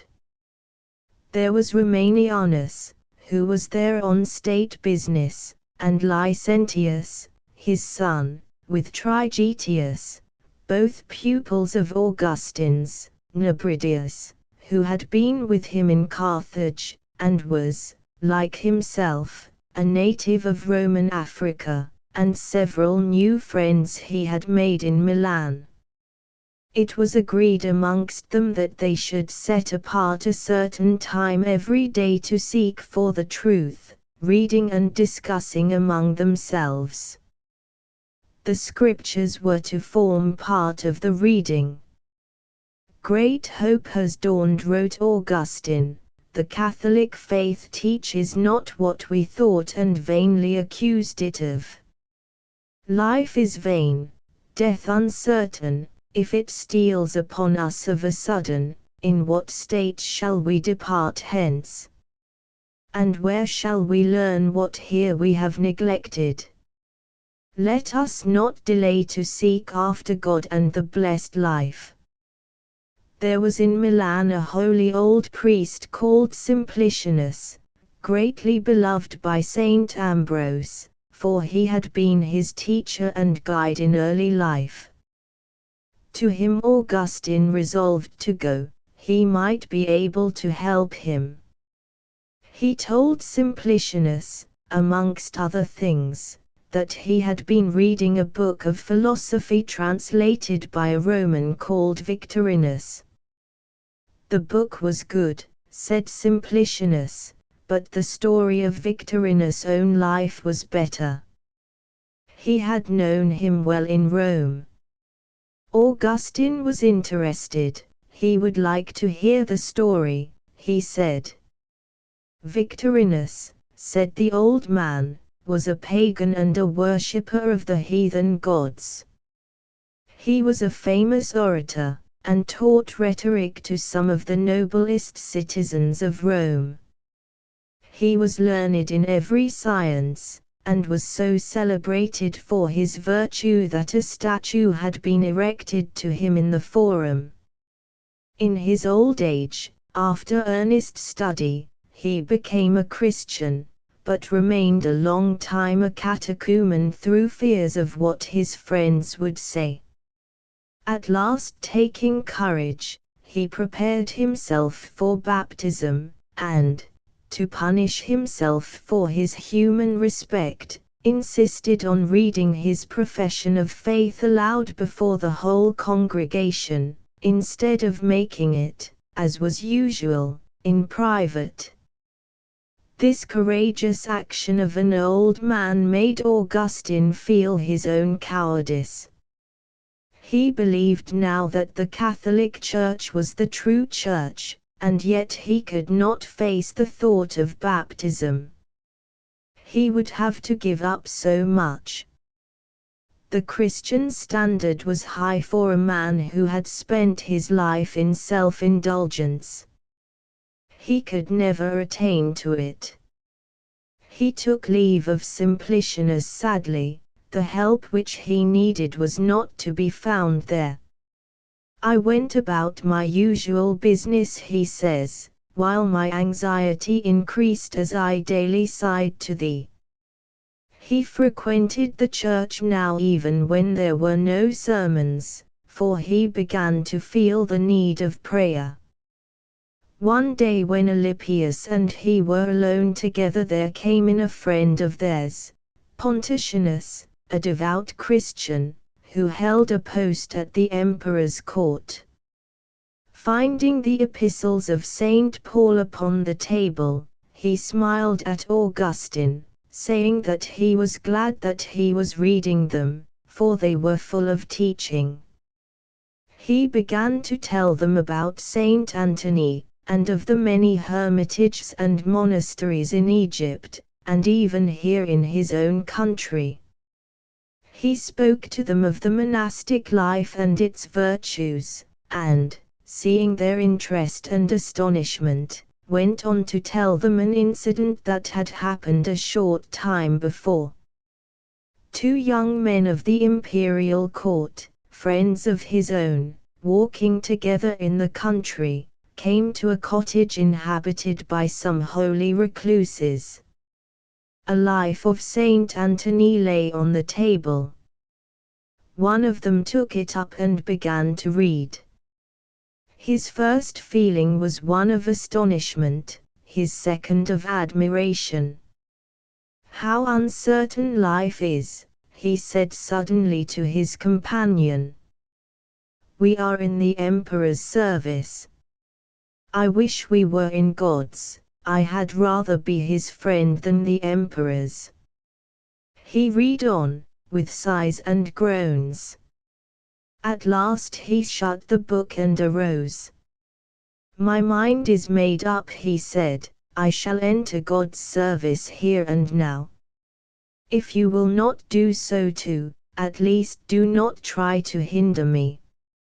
You have chosen well, said the other, I am with you in this. They never left the hermitage. This story only increased Augustine's misery. He had had more graces than these young men, and had wasted them. He was a coward. When Pontianus had gone away, he left Alypius and went out into the garden. Alypius followed and sat down beside him. What are we about? Cried Augustine hotly. The unlearned take heaven by force, and we, with all our heartless learning, wallow in the mire. He sank his face in his hands and groaned.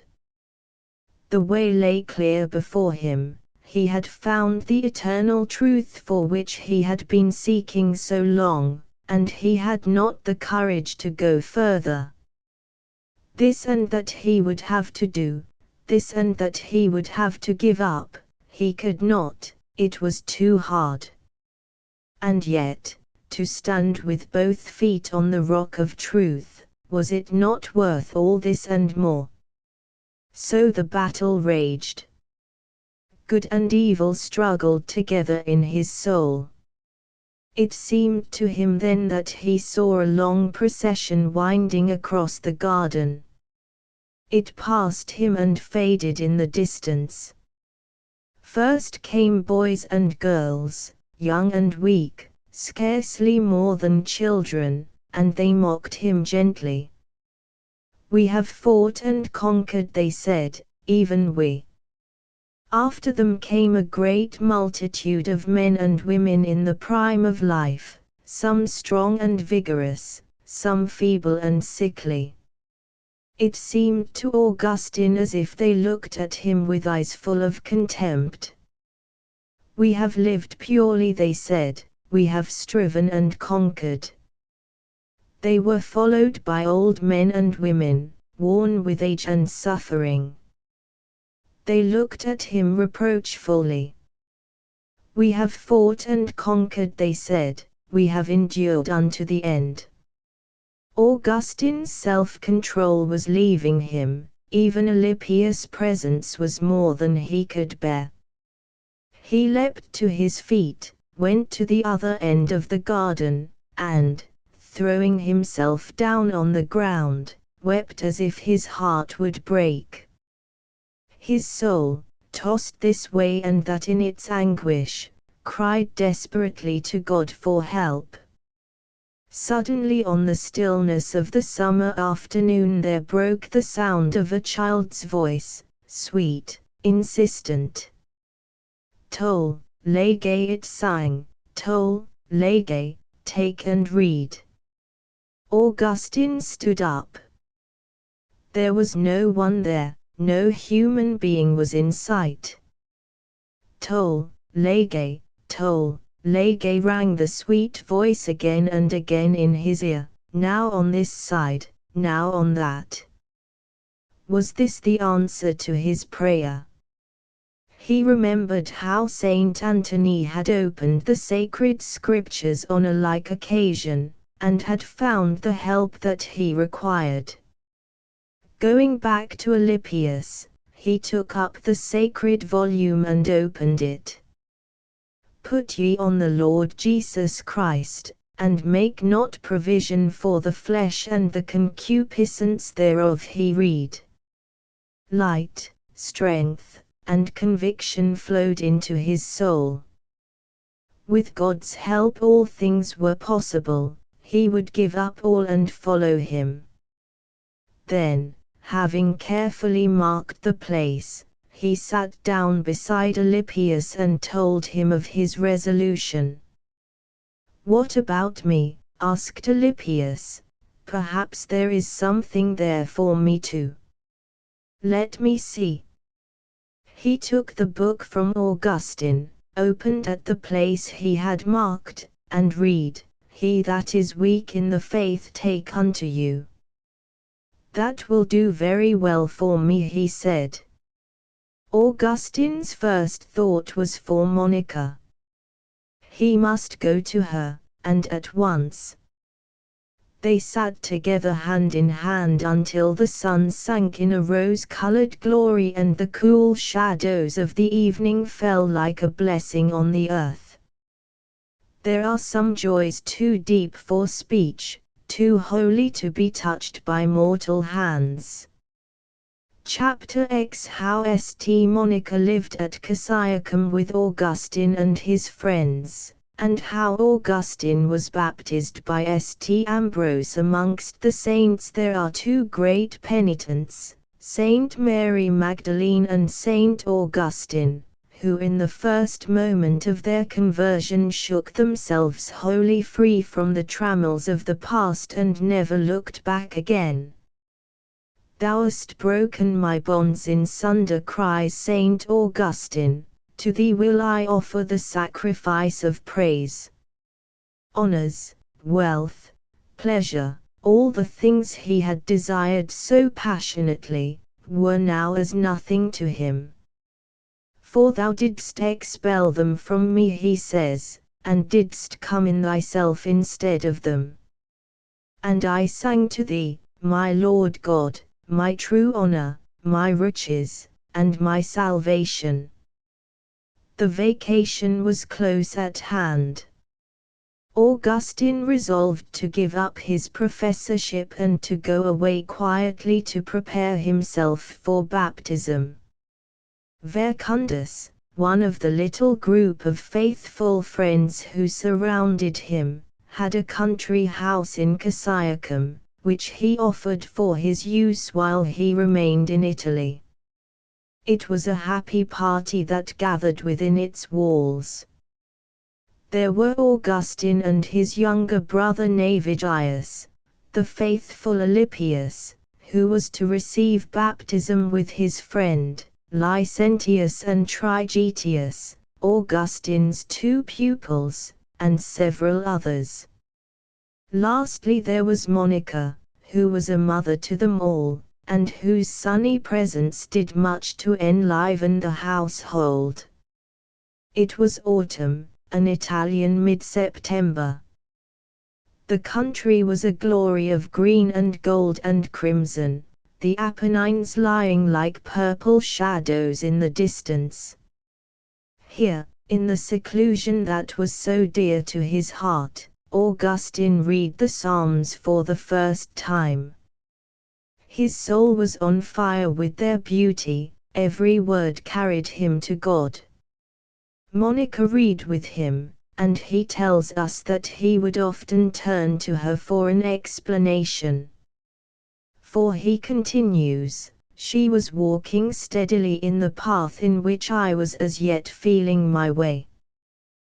There were other studies besides to be carried on, and Saint Augustine tells us of some of the interesting discussions that were held on the lawn, or in the hall of the baths, which they used when the weather was not fine enough to go out. One morning, when he and his pupils were talking of the wonderful harmony and order that exist in nature, the door opened and Monica looked in. "How are you getting on?" she asked, for she knew what they were discussing. Augustine invited her to join them, but Monica smiled. "I have never heard of a woman amongst the philosophers," she said. "That is a mistake," replied Augustine. "There were women philosophers amongst the ancients, and you know, my dear mother, that I like your philosophy very much. Philosophy means nothing else but love of wisdom. Now you love wisdom more even than you love me, and I know how much that is. Why, you are so far advanced in wisdom that you fear no ill fortune, not even death itself." Everybody says that this is the very height of philosophy. I will therefore sit at your feet as your disciple." Monica, still smiling, told her son that he had never told so many lies in his life. In spite of her protests, however, they would not let her go, and she was enrolled amongst the philosophers. The discussions, says Saint Augustine, owed a good deal of their beauty to her presence. The 15th of November was Augustine's birthday. After dinner he invited his friends to come to the Hall of the Baths, that their souls might be fed also. "For I suppose you all admit," he said, when they had settled themselves for conversation, "that we are made up of soul and body." To this everybody agreed but Navigius, who was inclined to argue, and who said he did not know. "Do you mean," asked Augustine, "that there is nothing at all that you do know, or that of the few things you do not know this is one?" Navigius was a little put out at this question, but they pacified him, and at last persuaded him to say that he was as certain of the fact that he was made up of body and soul as anybody could be. They then agreed that food was taken for the sarche of the body. "Must not the soul have its food too?" asked Augustine. "And what is that food? Is it not knowledge?" Monica agreed to this, but Trigetius objected. "Why, you yourself," said Monica, "are a living proof of it. Did you not tell us at dinner that you did not know what you were eating because you were lost in thought? Yet your teeth were working all the time. Where was your soul at that moment if not feeding too?" Then Augustine, reminding them that it was his birthday, said that as he had already given them a little feast for the body, he would now give them one for the soul. "Were they hungry?" he asked.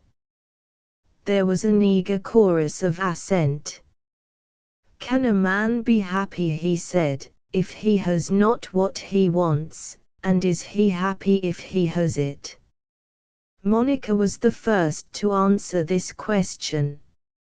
"If he wants what is good and has it," she replied, "he is happy.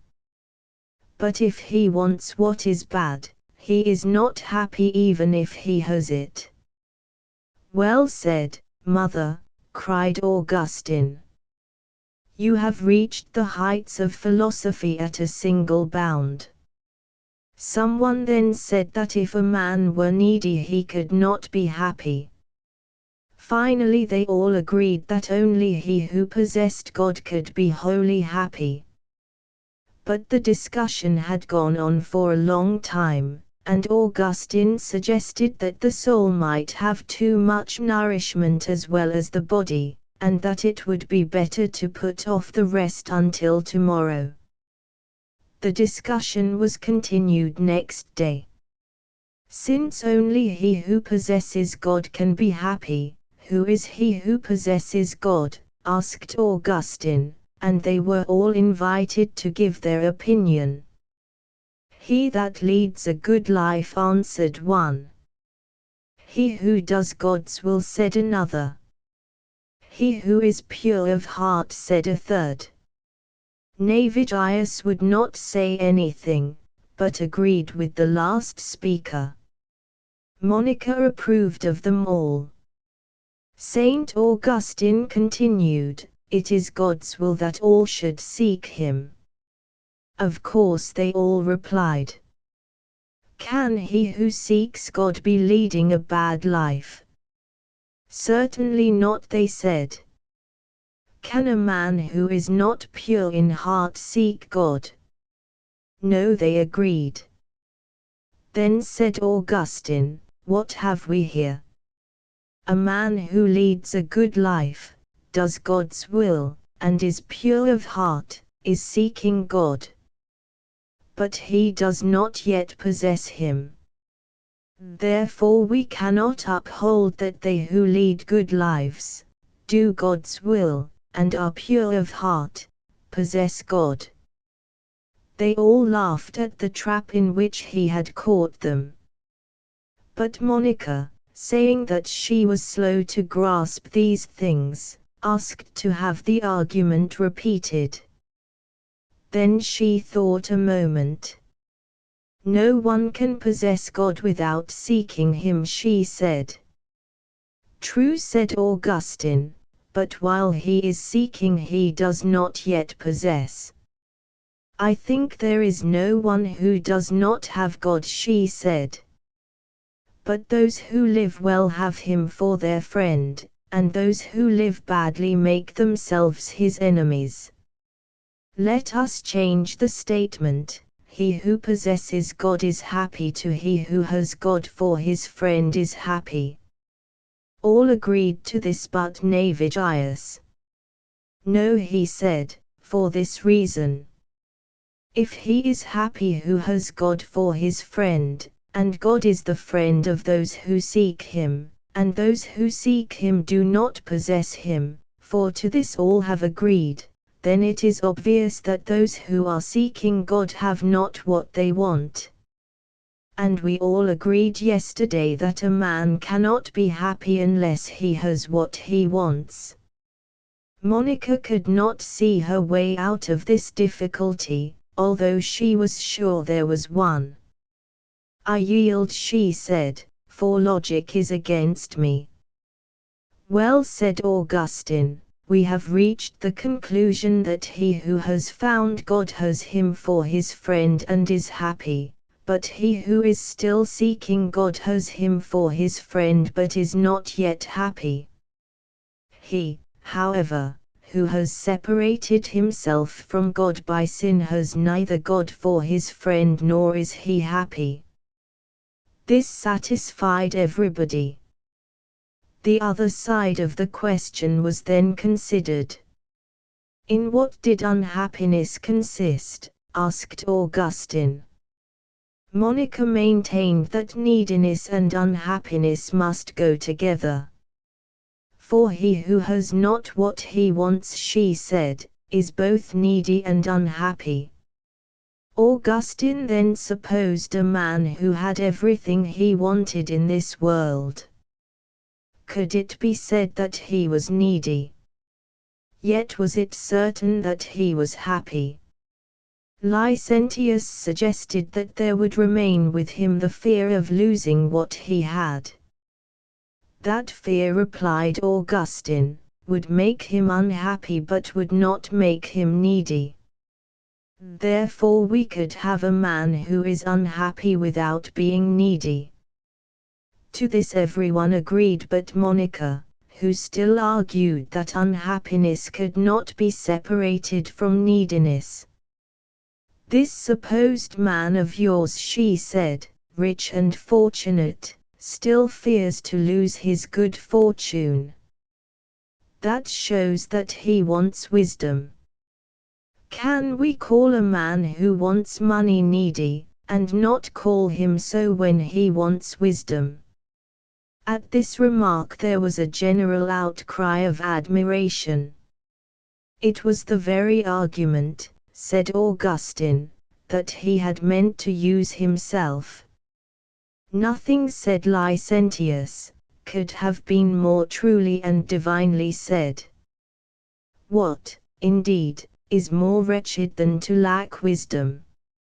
And the wise man can never be needy, whatever else he lacks. Augustine then went on to define wisdom. The wisdom that makes us happy, he said, is the wisdom of God, and the wisdom of God is the Son of God. Perfect life is the only happy life, he continued, and to this, by means of firm faith, cheerful hope, and burning love we shall surely be brought if we but hasten towards it. So the discussion ended, and all were content. Oh, cried Trigetius, how I wish you would provide us with a feast like this every day. Moderation in all things, answered Augustine. If this has been a pleasure to you, it is God alone that you must thank. So the happy innocent days flew past in the pursuit of that wisdom which is eternal. Too late have I loved thee, O beauty ever ancient, ever new, cried Augustine. Behold, thou wast within me, and I was abroad, and there I sought thee. I have tasted thee, and I am hungry after thee. Thou hast touched me, and I am all on fire. At the beginning of Lent, Augustine and Alypius returned to Milan to attend the course of instructions which Saint Ambrose was to give to those who were preparing for baptism. In the night between Holy Saturday and Easter Sunday, the stains of the past were washed away forever in those cleansing waters, and at the Mass of the daybreak on that blessed morning Augustine knelt at the altar to receive his Lord. Monica was beside him, her tears and her prayers had been answered. She and her son were one again in heart and soul. Chapter 11, How St. Monica set out for Africa with St. Augustine, and how she died at Ostia on the Tiber in the old days at Milan. Before his conversion, Augustine had often told his friends that the dream of his life was to live quietly somewhere with a few friends, who would devote themselves to the search for truth. It had even been proposed to try the scheme, but it would not work. Some of his friends were married, others had worldly ties that they could not break. The idea had to be given up. Now he had found the truth, and at Cassiacum his dream had been in a manner realized. Why should they not continue to live like that, he asked Alypius, at all events until they were ready for the work to which God had called them? And where should they live this life but in their own country, which was to be the future field of their labors? Alypius asked nothing better. Their friend Evodius, like themselves a citizen of Tagaste, who had been baptized a short time before, was ready to join them. He held a high position at the court of the emperor, but it seemed to him a nobler thing to serve the King of Kings. So these three future bishops of the Church in Africa made their plans together. Monica would be the mother of the little household, as she had been at Cassiacum. She was ready to go wherever they wished. A few days before they started, an event occurred which they all remembered later.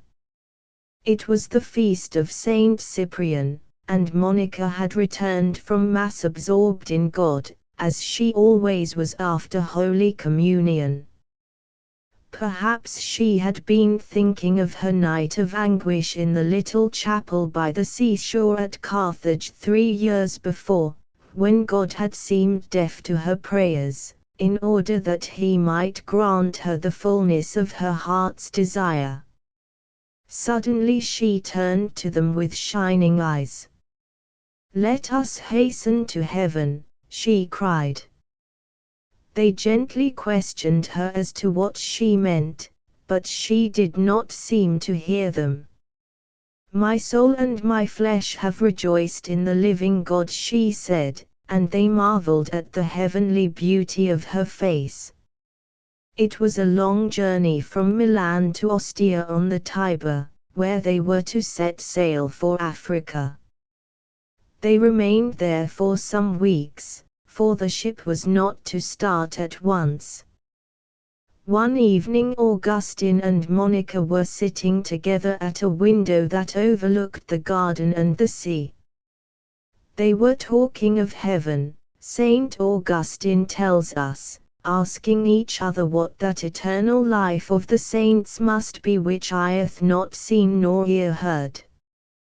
How small in comparison were the things of earth, they said, even the most beautiful of God's creations, for all these things were less than He who made them. As their two souls stretched out together towards the infinite love and wisdom, it seemed to them that for one moment, with one beat of the heart, they touched it, and the joy of that moment was a foreshadowing of eternity. They sighed as it faded from them, and they were forced to return again to the things of earth. "Son," said Monica, "there is nothing in this world now that gives me any delight. What have I to do here any longer? I know not, for all I desired is granted. There was only one thing for which I wished to live, and that was to see you a Christian and a Catholic before I died. And God has given me even more than I asked, for He has made you one of His servants, and you now desire no earthly happiness. What am I doing here?" About 5 days afterwards she fell ill of a fever. They thought she was tired with the long journey, and would soon be better, but she grew worse, and was soon unconscious. When she opened her eyes, Augustine and Navigius were watching by her bed. "You will bury your mother here," she said. Augustine could not trust himself to speak, but Navigius, who knew how great had been her desire to be buried at Tagaste beside her husband, protested. "Oh, why are we not at home?" he cried, "where you would wish to be." Monica looked at him reproachfully. "Do you hear what he says?" she asked Augustine. "Lay my body anywhere," she said, "it does not matter. Do not let that disturb you. This only I ask, that you remember me at God's altar wherever you may be." "One is never far from God," she answered to another person who asked her if it would not be a sorrow to her to be buried in a land so far from home. It was not only her sons who grieved, but the faithful friends who were with them, for was she not their mother too? Had she not taken as much care of them as if they had been her children? Augustine scarcely left her side, and she was glad to have him with her. As she thanked him one day for some little thing he had done for her, his lip quivered. She thought he was thinking of all the suffering he had caused her, and smiled at him with tender eyes. "You have always been a good son to me," she said. "Never have I heard a harsh or reproachful word from your lips." "My life was torn in two," says Augustine. "That life which was made up of mine and hers." They were all with her when she passed peacefully away a few days later. They choked back their tears. "It did not seem meet," says Augustine, "to celebrate that death with groans and lamentations. Such things were fit for a less blessed deathbed, but not for hers." Then, as they knelt gazing at the beloved face that seemed to be smiling at some unseen mystery, Evodius had a happy inspiration. Taking up the Psalter, he opened it at the 110th Psalm. "I will praise thee, O Lord, with my whole heart," he sang softly, "in the assembly of the just and in the congregation. Great are the works of the Lord," sang the others, with trembling voices, "sought out as they are according unto all his pleasure." Friends and religious women who had gathered near the house to pray entered and joined in the chant. It was the voice of rejoicing rather than the cry of grief that followed that pure soul on its way to heaven. Augustine alone was silent, for his heart was breaking. We are but human, after all, and the sense of their loss fell upon them all later. That night Augustine lay thinking of his mother's life and the unselfish love of which it had been so full. Thy handmaid, so pious towards thee, so careful and tender towards us.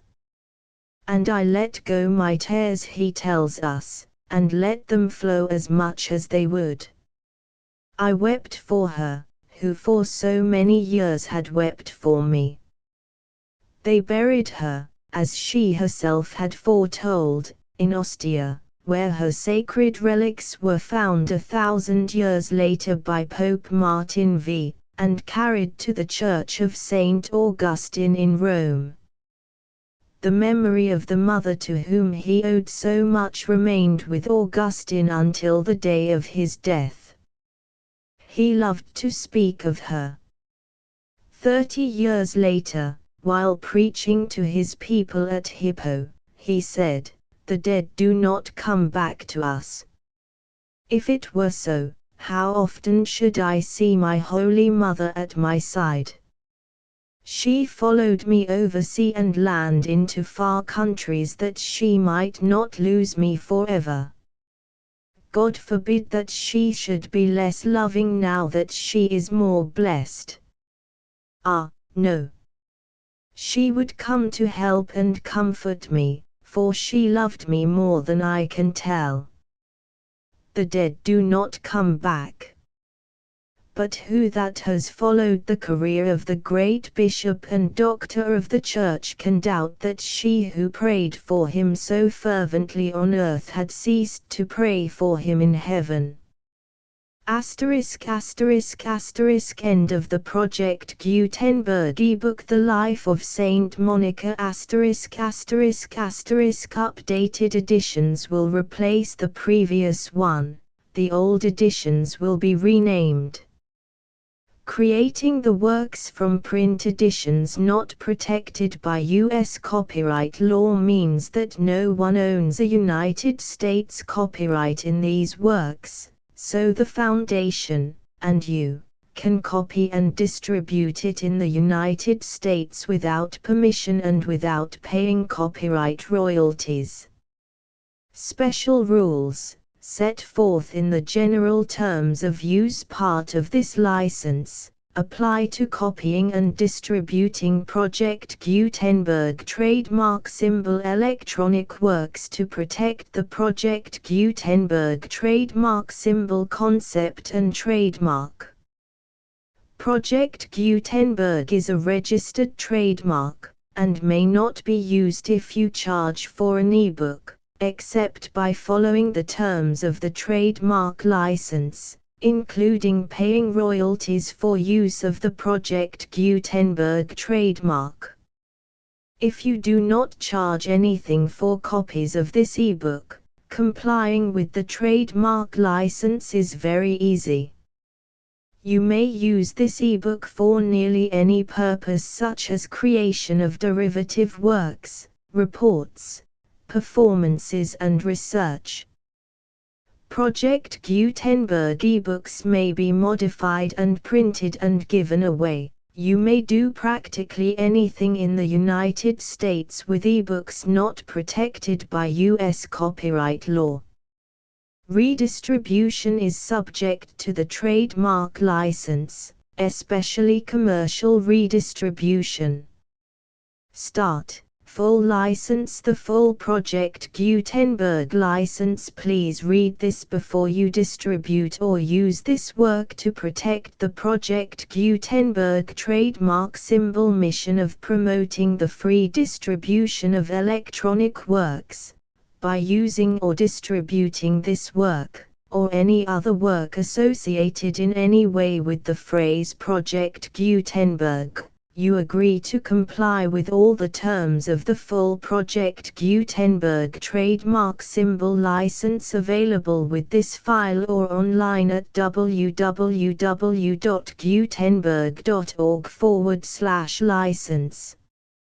Section 1. General Terms of Use and Redistributing Project Gutenberg Trademark Symbol Electronic Works 1.0. By reading or using any part of this Project Gutenberg trademark symbol electronic work, you indicate that you have read, understand, agree to and accept all the terms of this license and intellectual property, trademark/copyright, agreement. If you do not agree to abide by all the terms of this agreement, you must cease using and return or destroy all copies of Project Gutenberg trademark symbol electronic works in your possession. If you paid a fee for obtaining a copy of or access to a Project Gutenberg trademark symbol electronic work and you do not agree to be bound by the terms of this agreement, you may obtain a refund from the person or entity to whom you paid the fee as set forth in paragraph 1.e.8. 1.b Project Gutenberg is a registered trademark. It may only be used on or associated in any way with an electronic work by people who agree to be bound by the terms of this agreement. There are a few things that you can do with most Project Gutenberg trademark symbol electronic works even without complying with the full terms of this agreement. See paragraph 1.c below. There are a lot of things you can do with Project Gutenberg trademark symbol electronic works if you follow the terms of this agreement and help preserve free future access to Project Gutenberg trademark symbol electronic works. See paragraph 1.e below. 1.c. The Project Gutenberg Literary Archive Foundation, the Foundation or PGLAF, owns a compilation copyright in the collection of Project Gutenberg trademark symbol electronic works. Nearly all the individual works in the collection are in the public domain in the United States. If an individual work is unprotected by copyright law in the United States and you are located in the United States, we do not claim a right to prevent you from copying, distributing, performing, displaying or creating derivative works based on the work as long as all references to Project Gutenberg are removed. Of course, we hope that you will support the Project Gutenberg trademark symbol mission of promoting free access to electronic works by freely sharing Project Gutenberg trademark symbol works in compliance with the terms of this agreement for keeping the Project Gutenberg trademark symbol name associated with the work. You can easily comply with the terms of this agreement by keeping this work in the same format with its attached full Project Gutenberg trademark symbol license when you share it without charge with others. 1.d. The copyright laws of the place where you are located also govern what you can do with this work. Copyright laws in most countries are in a constant state of change. If you are outside the United States, check the laws of your country in addition to the terms of this agreement before downloading, copying, displaying, performing, distributing or creating derivative works based on this work or any other Project Gutenberg trademark symbol work. The Foundation makes no representations concerning the copyright status of any work in any country other than the United States. 1.e Unless you have removed all references to Project Gutenberg, 1.e.1. The following sentence, with active links to, or other immediate access to, the full Project Gutenberg trademark symbol license must appear prominently whenever any copy of a Project Gutenberg trademark symbol work, any work on which the phrase Project Gutenberg appears, or with which the phrase Project Gutenberg is associated, is accessed, displayed, performed, viewed, copied or distributed. This ebook is for the use of anyone anywhere in the United States and most other parts of the world at no cost and with almost no restrictions whatsoever. You may copy it, give it away or reuse it under the terms of the Project Gutenberg license included with this ebook or online at www.gutenberg.org. If you are not located in the United States, you will have to check the laws of the country where you are located before using this ebook. 1.e.2. If an individual Project Gutenberg trademark symbol electronic work is derived from texts not protected by U.S. copyright law, does not contain a notice indicating that it is posted with permission of the copyright holder, the work can be copied and distributed to anyone in the United States without paying any fees or charges. If you are redistributing or providing access to a work with the phrase Project Gutenberg associated with or appearing on the work, you must comply either with the requirements of paragraphs 1.e.1 through 1.e.7 or obtain permission for the use of the work and the Project Gutenberg trademark symbol trademark as set forth in paragraphs 1.e.8 or 1.e.9. 1.e.3. If an individual Project Gutenberg trademark symbol electronic work is posted with the permission of the copyright holder, your use and distribution must comply with both paragraphs 1.e.1 through 1.e.7 and any additional terms imposed by the copyright holder. Additional terms will be linked to the Project Gutenberg trademark symbol license for all works posted with the permission of the copyright holder found at the beginning of this work. 1.e.4. Do not unlink or detach or remove the full Project Gutenberg trademark symbol license terms from this work, or any files containing a part of this work or any other work associated with Project Gutenberg trademark symbol. 1.e.5. Do not copy, display, perform, distribute or redistribute this electronic work, or any part of this electronic work, without prominently displaying the sentence set forth in paragraph 1.e.1 with active links or immediate access to the full terms of the Project Gutenberg trademark symbol license. 1.e.6. You may convert to and distribute this work in any binary, compressed, marked up, non-proprietary or proprietary form, including any word processing or hypertext form.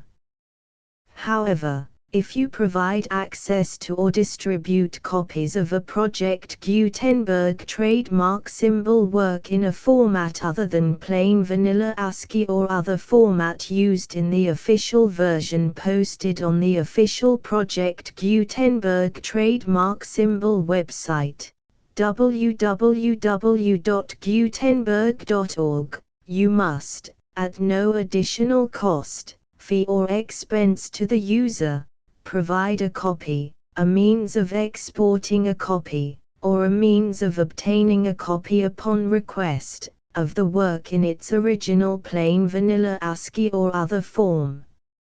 Any alternate format must include the full Project Gutenberg trademark symbol license as specified in paragraph 1.e.1. 1.e.7. Do not charge a fee for access to, viewing, displaying, performing, copying or distributing any Project Gutenberg trademark symbol works unless you comply with paragraph 1.e.8 or 1.e.9. 1.e.8. You may charge a reasonable fee for copies of or providing access to or distributing Project Gutenberg trademark symbol electronic works provided that you pay a royalty fee of 20% of the gross profits you derive from the use of Project Gutenberg trademark symbol works calculated using the method you already use to calculate your applicable taxes. The fee is owed to the owner of the Project Gutenberg trademark symbol trademark, but he has agreed to donate royalties under this paragraph to the Project Gutenberg Literary Archive Foundation. Royalty payments must be paid within 60 days following each date on which you prepare, or are legally required to prepare, your periodic tax returns. Royalty payments should be clearly marked as such and sent to the Project Gutenberg Literary Archive Foundation at the address specified in Section 4, Information about donations to the Project Gutenberg Literary Archive Foundation. You provide a full refund of any money paid by a user who notifies you in writing, or by email, within 30 days of receipt that he does not agree to the terms of the full Project Gutenberg trademark symbol license. You must require such a user to return or destroy all copies of the works possessed in a physical medium and discontinue all use of and all access to other copies of Project Gutenberg trademark symbol works. You provide, in accordance with paragraph 1.f.3, a full refund of any money paid for a work or a replacement copy, if a defect in the electronic work is discovered and reported to you within 90 days of receipt of the work. You comply with all other terms of this agreement for free distribution of Project Gutenberg trademark symbol works. 1.e.9.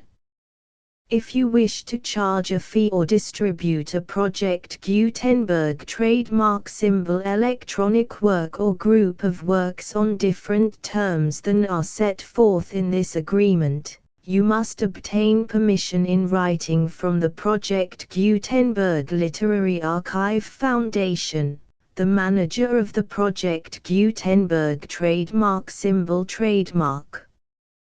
Contact the Foundation as set forth in Section 3 below. 1.f1.f.1.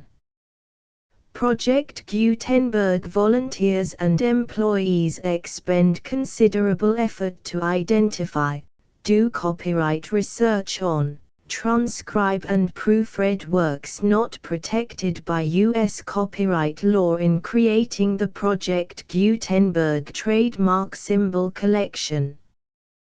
Despite these efforts, Project Gutenberg trademark symbol electronic works, and the medium on which they may be stored, may contain defects such as, but not limited to, incomplete, inaccurate or corrupt data, transcription errors, a copyright or other intellectual property infringement, a defective or damaged disk or other medium, a computer virus, or computer codes that damage or cannot be read by your equipment. 1.f.2. Limited warranty.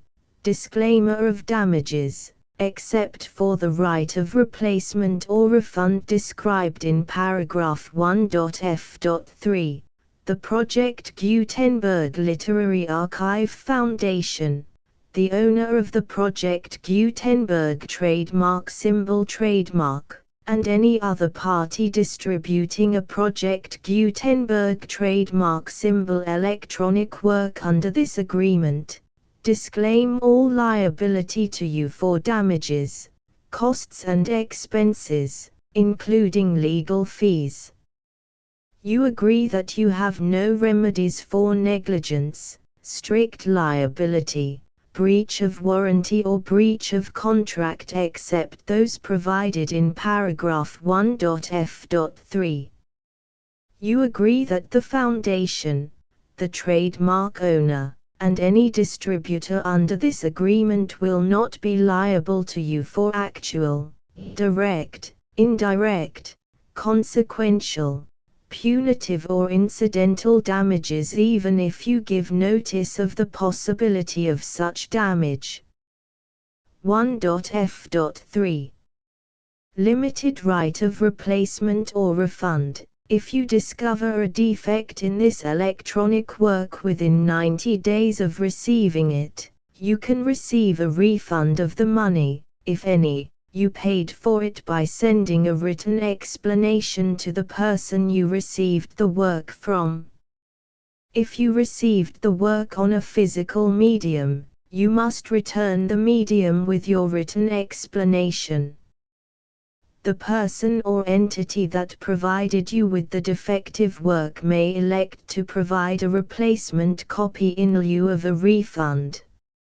If you received the work electronically, the person or entity providing it to you may choose to give you a second opportunity to receive the work electronically in lieu of a refund.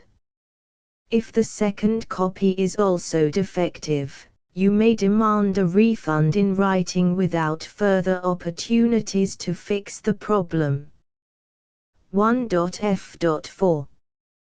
Except for the limited right of replacement or refund set forth in paragraph 1.f.3, this work is provided to you as is, with no other warranties of any kind, express or implied, including but not limited to warranties of merchantability or fitness for any purpose. 1.f.5. Some states do not allow disclaimers of certain implied warranties or the exclusion or limitation of certain types of damages. If any disclaimer or limitation set forth in this agreement violates the law of the state applicable to this agreement, the agreement shall be interpreted to make the maximum disclaimer or limitation permitted by the applicable state law. The invalidity or unenforceability of any provision of this agreement shall not void the remaining provisions. 1.f.6. Indemnity. You agree to indemnify and hold the Foundation, the trademark owner, any agent or employee of the Foundation, anyone providing copies of Project Gutenberg trademark symbol electronic works in accordance with this agreement, and any volunteers associated with the production, promotion and distribution of Project Gutenberg trademark symbol electronic works, harmless from all liability, costs and expenses, including legal fees, that arise directly or indirectly from any of the following which you do or cause to occur. A. Distribution of this or any Project Gutenberg trademark symbol work. B. Alteration, modification, or additions or deletions to any Project Gutenberg trademark symbol work, and C. Any defect you cause. Section 2. Information about the mission of Project Gutenberg trademark symbol. Project Gutenberg trademark symbol is synonymous with the free distribution of electronic works in formats readable by the widest variety of computers, including obsolete, old, middle-aged and new computers. It exists because of the efforts of hundreds of volunteers and donations from people in all walks of life. Volunteers and financial support to provide volunteers with the assistance they need are critical to reaching Project Gutenberg trademark symbol's goals and ensuring that the Project Gutenberg trademark symbol collection will remain freely available for generations to come. In 2001, the Project Gutenberg Literary Archive Foundation was created to provide a secure and permanent future for Project Gutenberg trademark symbol and future generations. To learn more about the Project Gutenberg Literary Archive Foundation and how your efforts and donations can help, see sections 3 and 4 and the Foundation information page at www.gutenberg.org. Section 3. Information about the Project Gutenberg Literary Archive Foundation. The Project Gutenberg Literary Archive Foundation is a non-profit 501(c)(3) educational corporation organized under the laws of the state of Mississippi and granted tax-exempt status by the Internal Revenue Service. The Foundation's IN or Federal Tax Identification Number is 64-6221541. Contributions to the Project Gutenberg Literary Archive Foundation are tax-deductible to the full extent permitted by U.S. federal laws and your state's laws. The Foundation's business office is located at 809 North 1500 West, Salt Lake City, UT 84116. 801-596-1887. Email contact links and up-to-date contact information can be found at the Foundation's website and official page at www.gutenberg.org/contact section 4. Information about donations to the Project Gutenberg Literary Archive Foundation. Project Gutenberg trademark symbol depends upon and cannot survive without widespread public support and donations to carry out its mission of increasing the number of public domain and licensed works that can be freely distributed in machine-readable form accessible by the widest array of equipment, including outdated equipment. Many small donations, $1 to $5,000, are particularly important to maintaining tax-exempt status with the IRS. The Foundation is committed to complying with the laws regulating charities and charitable donations in all 50 states of the United States. Compliance requirements are not uniform and it takes a considerable effort, much paperwork and many fees to meet and keep up with these requirements. We do not solicit donations in locations where we have not received written confirmation of compliance. To send donations or determine the status of compliance for any particular state, visit www.gutenberg.org/donate.